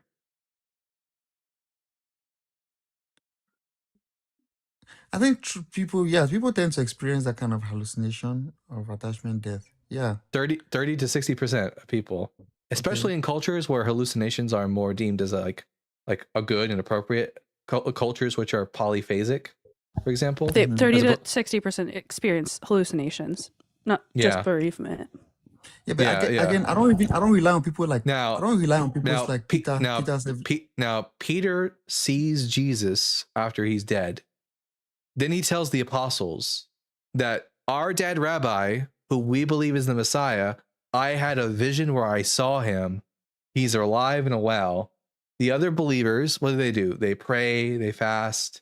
They're charged with emotion. They have a lot of expectation now because of Peter's prompting. And they have an experience too. Which, by the way, when it says in 1 Corinthians 15 that Jesus appeared to people, that doesn't require them to physically see Jesus. Paul tells us that last of all, he appeared unto me. But Paul says himself in his own letter in Galatians that Jesus' appearance to him was inward. It was an inward experience, an inward revelation of Jesus. So all that's really required for the apostles and the 500s that they can either have hallucinations where they see Jesus, or they can even hear him auditorily, or they can have a sense of feeling of his presence in the room. And that's all it's required for Jesus to appear to the 12. What you said is not true. Paul's experience is explained in the book of Acts, and in Galatians as well. He talks about Acts isn't Paul's testimony. Acts is someone else's testimony well after Paul is already dead, writing this about Paul. And it contradicts what Paul himself and it contradicts what Paul himself says about his own interaction with Jesus. Paul tells us explicitly that God revealed Jesus in him. It's an inward revelation. He never says anything about the road to him. We don't consider the Acts of the Apostles a actual historical record of what actually happened to Paul. All we have are Paul's testimonies about what happened to him, and he says it was an inward experience. But do you know Paul was blind at some point when Jesus appeared to him? Nope, that's what the Acts of the Apostles says, and we don't consider it historically accurate. He too says it in Galatians. He doesn't. He said, when I came unto you, I came with an eye ailment that some of you, it was a pitiable eye ailment to the point that some of you could pluck your own eyes and give it to me. It means it's something which he still lived with it, even to when he was writing his He letter doesn't to say that. Galatians. He doesn't say that in Galatians. He says it in Galatians. Look it up. Galatians chapter 1, all Paul says is that No, he had not chapter 1. Which chapter? Which verse? Let me pull it just a and moment. which chapter and verse does Paul state that he was blind when the revelation of Jesus came to him? An eye ailment that was pitiable to the point where the Galatian church could even pluck. Just give me the chapter and verse, and we'll read it. Just a moment. Let me pull it up. Just a second. And I'll just do some research on the side. We'll see. Let's see. Does Paul ever state he was blind? Galatians.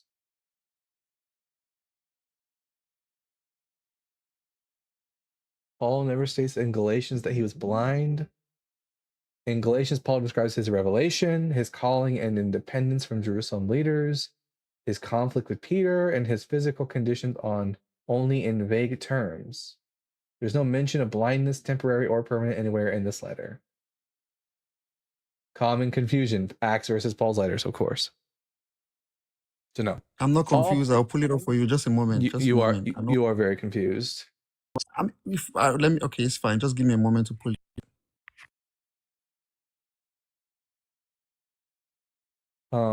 Paul refers to a bodily illness and implies trouble with his eyes. You would have torn out your own eyes and given them to me, but this is idiomatic, and scholars Exactly. debate That's what I'm whether referring to. and scholars debate whether it refers to eye condition or rhetorical hyperbole. Like you would have torn out your own heart and given it to me. Your eyes. They said it specifically. Yes, your eyes. it's a very similar. heart. It's a very similar idiom, is what So it's saying. It's So you see, it's you're reinterpreting it, right? it's rhetorical in nature.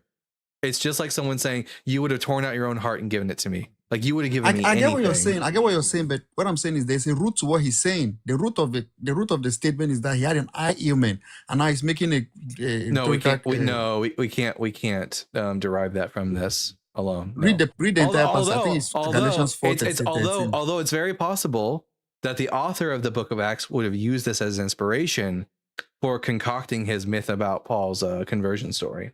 Also, Paul is not the author of Acts. I know. That's why I said, listen to what I just said. That's probably why the author of Acts used this statement from Paul as inspiration when he created the Road to Damascus story. But for example, did Paul have any interaction with Christians right after his revelation of Jesus?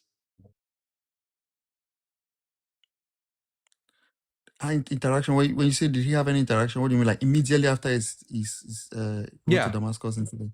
Yeah, Yeah, he did. I think he was taken to the house of one Titus or something like that, and then he was there until he was taken to the house, and then one Titus came and prayed for him, laid us on him, and then he could see again.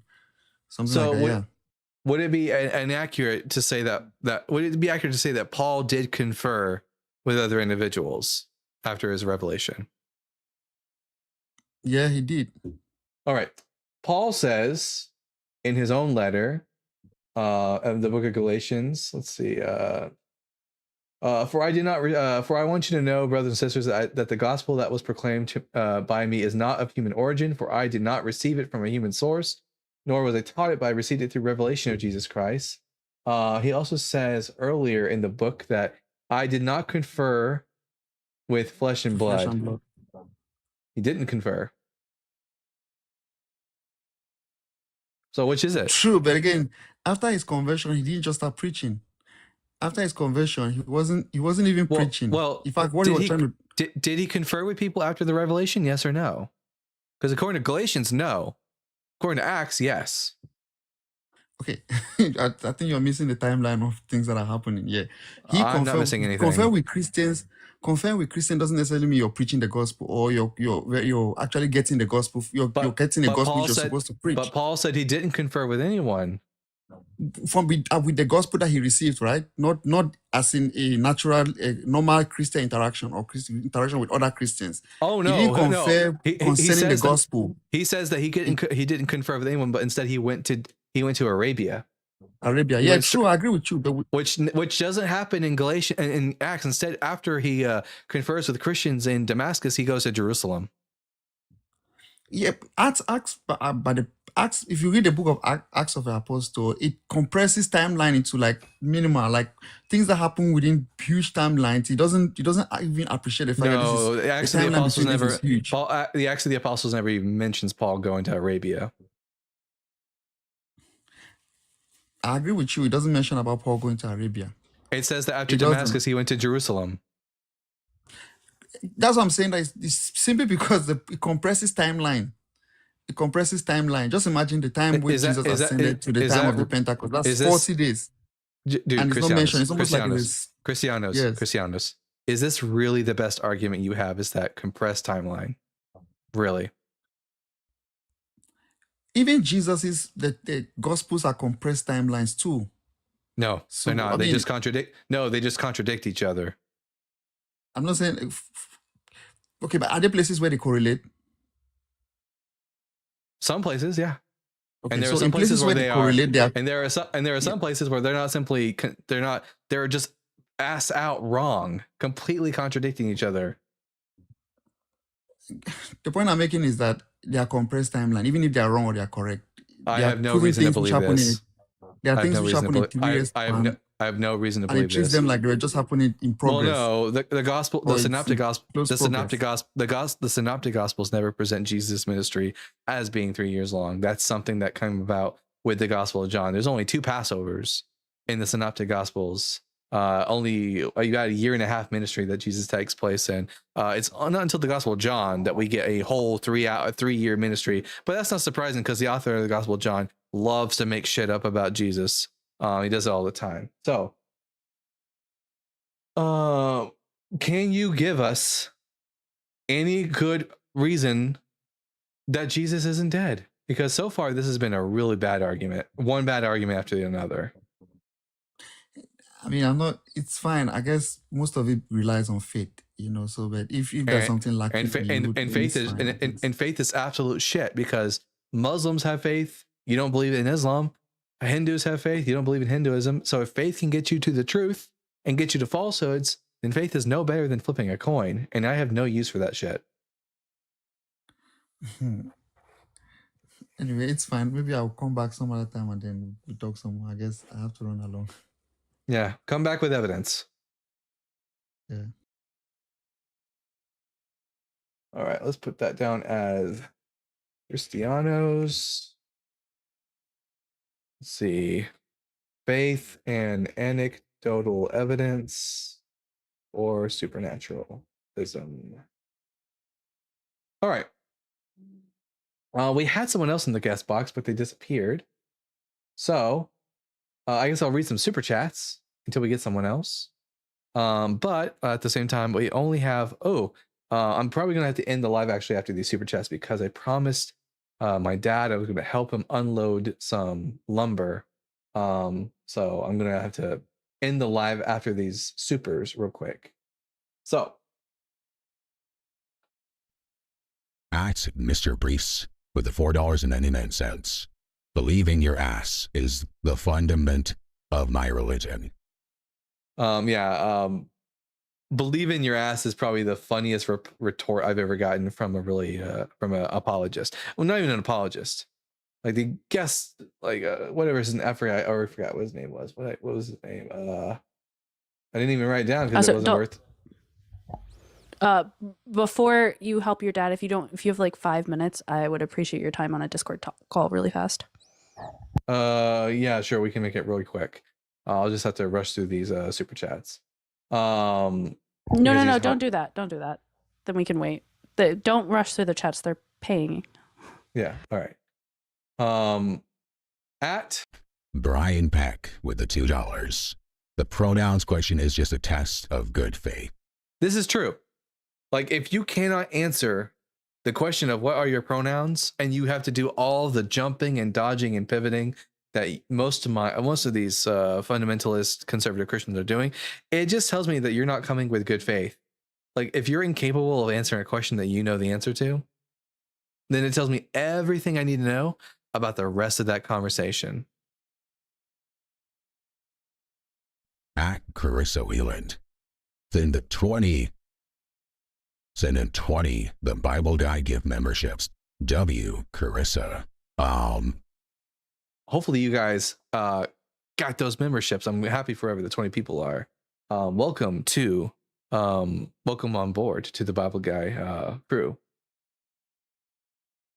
And at Brian Peck with send also 10 the Bible Guy gift memberships. So that makes it 30 now plus what did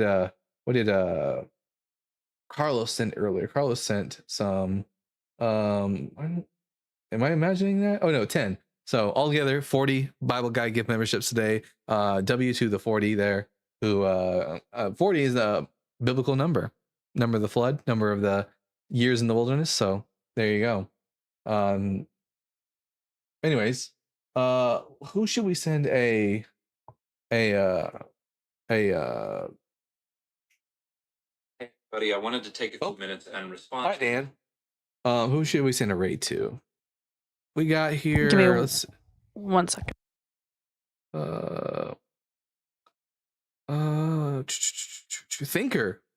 Thinker is live right now. Yeah, that works out, I think. Let's see. Yeah, I don't know if Thinker has I'm pretty sure Thinker has a YouTube. Let me go try and find it. Because I think YouTube Punk isn't here today. So let me go try and find it. All right. Does that mean God's plan worked and he didn't want them Christians? Wait, what? What's the percentage of atheists being Gage? Love to know the figures. It seems 78. Gage? What? Does that mean God's plan worked and he doesn't want them Christians? It's Ashley, it's Arch Thinker on YouTube. That's what her YouTube is. Yep, I found it. All right, fantastic. Oh, wait. You too. Sorry, Punk. I didn't see you. I'm sorry. You haven't been super commenty today. I put it in the chat. I'll let you do your thing. I'm sorry. I feel bad. Oh, there we go. Let's see. Oh, and then on Monday I'm gonna be going to Dallas, helping my sister retrieve her vehicle from the shop, or not shop, but the dealership or whatever. So not looking forward to that. Although I did get I did get a book in the mail today, guys, and I plan on reading it. This is called it's called A Reassessment of Biblical Elohim by Joel Burnett.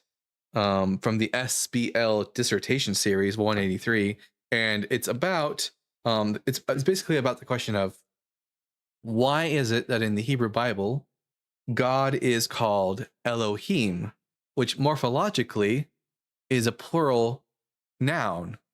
Why is God referred to in the plural? Now, Christians will insist because of the Trinity, but scholars aren't so quick to make silly statements like that.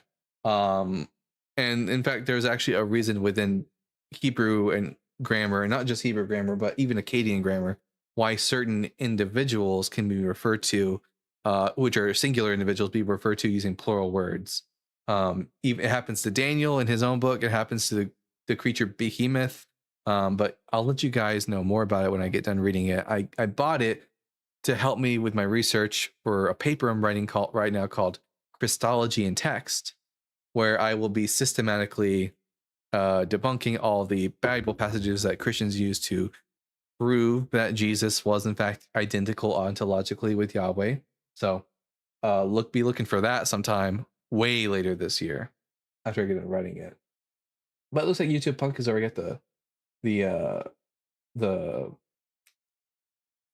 Yep. I am brain farting like fuck today. I got bombarded with dumb argument after dumb argument. It's just cooked me mentally. So, Today was bad. It was really bad. oh yeah, bad. Anyways, so I've been the Bible Guy. Everyone, go check out Thinker. Tell her the Bible Guy sent you and Ashlyn sent you. And remember, I've been the Bible Guy. Remember to keep reading, keep learning, and we'll see you all again tomorrow at 5 p.m. W to our mods for catching behaviors and doing things that you support our channel and you don't get paid, and we really appreciate your time. I just want to say that. Absolutely. We'll see you all again tomorrow at 5 p.m. Central Standard Time. Bye.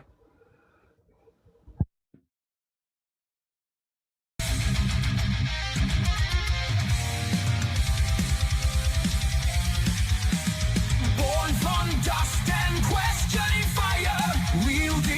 truth like a sword of desire. Ancient scrolls and cosmic flame. He tears through myth, he breaks the chain. Echoes of prophets, the scars align. Knowledge and thunder intertwine. Reason ascends where blind faith fell. He reads the word and he reads it well. The Bible guy, seeker of the light. Through time and fire he rides the night. With reason's blade and wisdom's cry.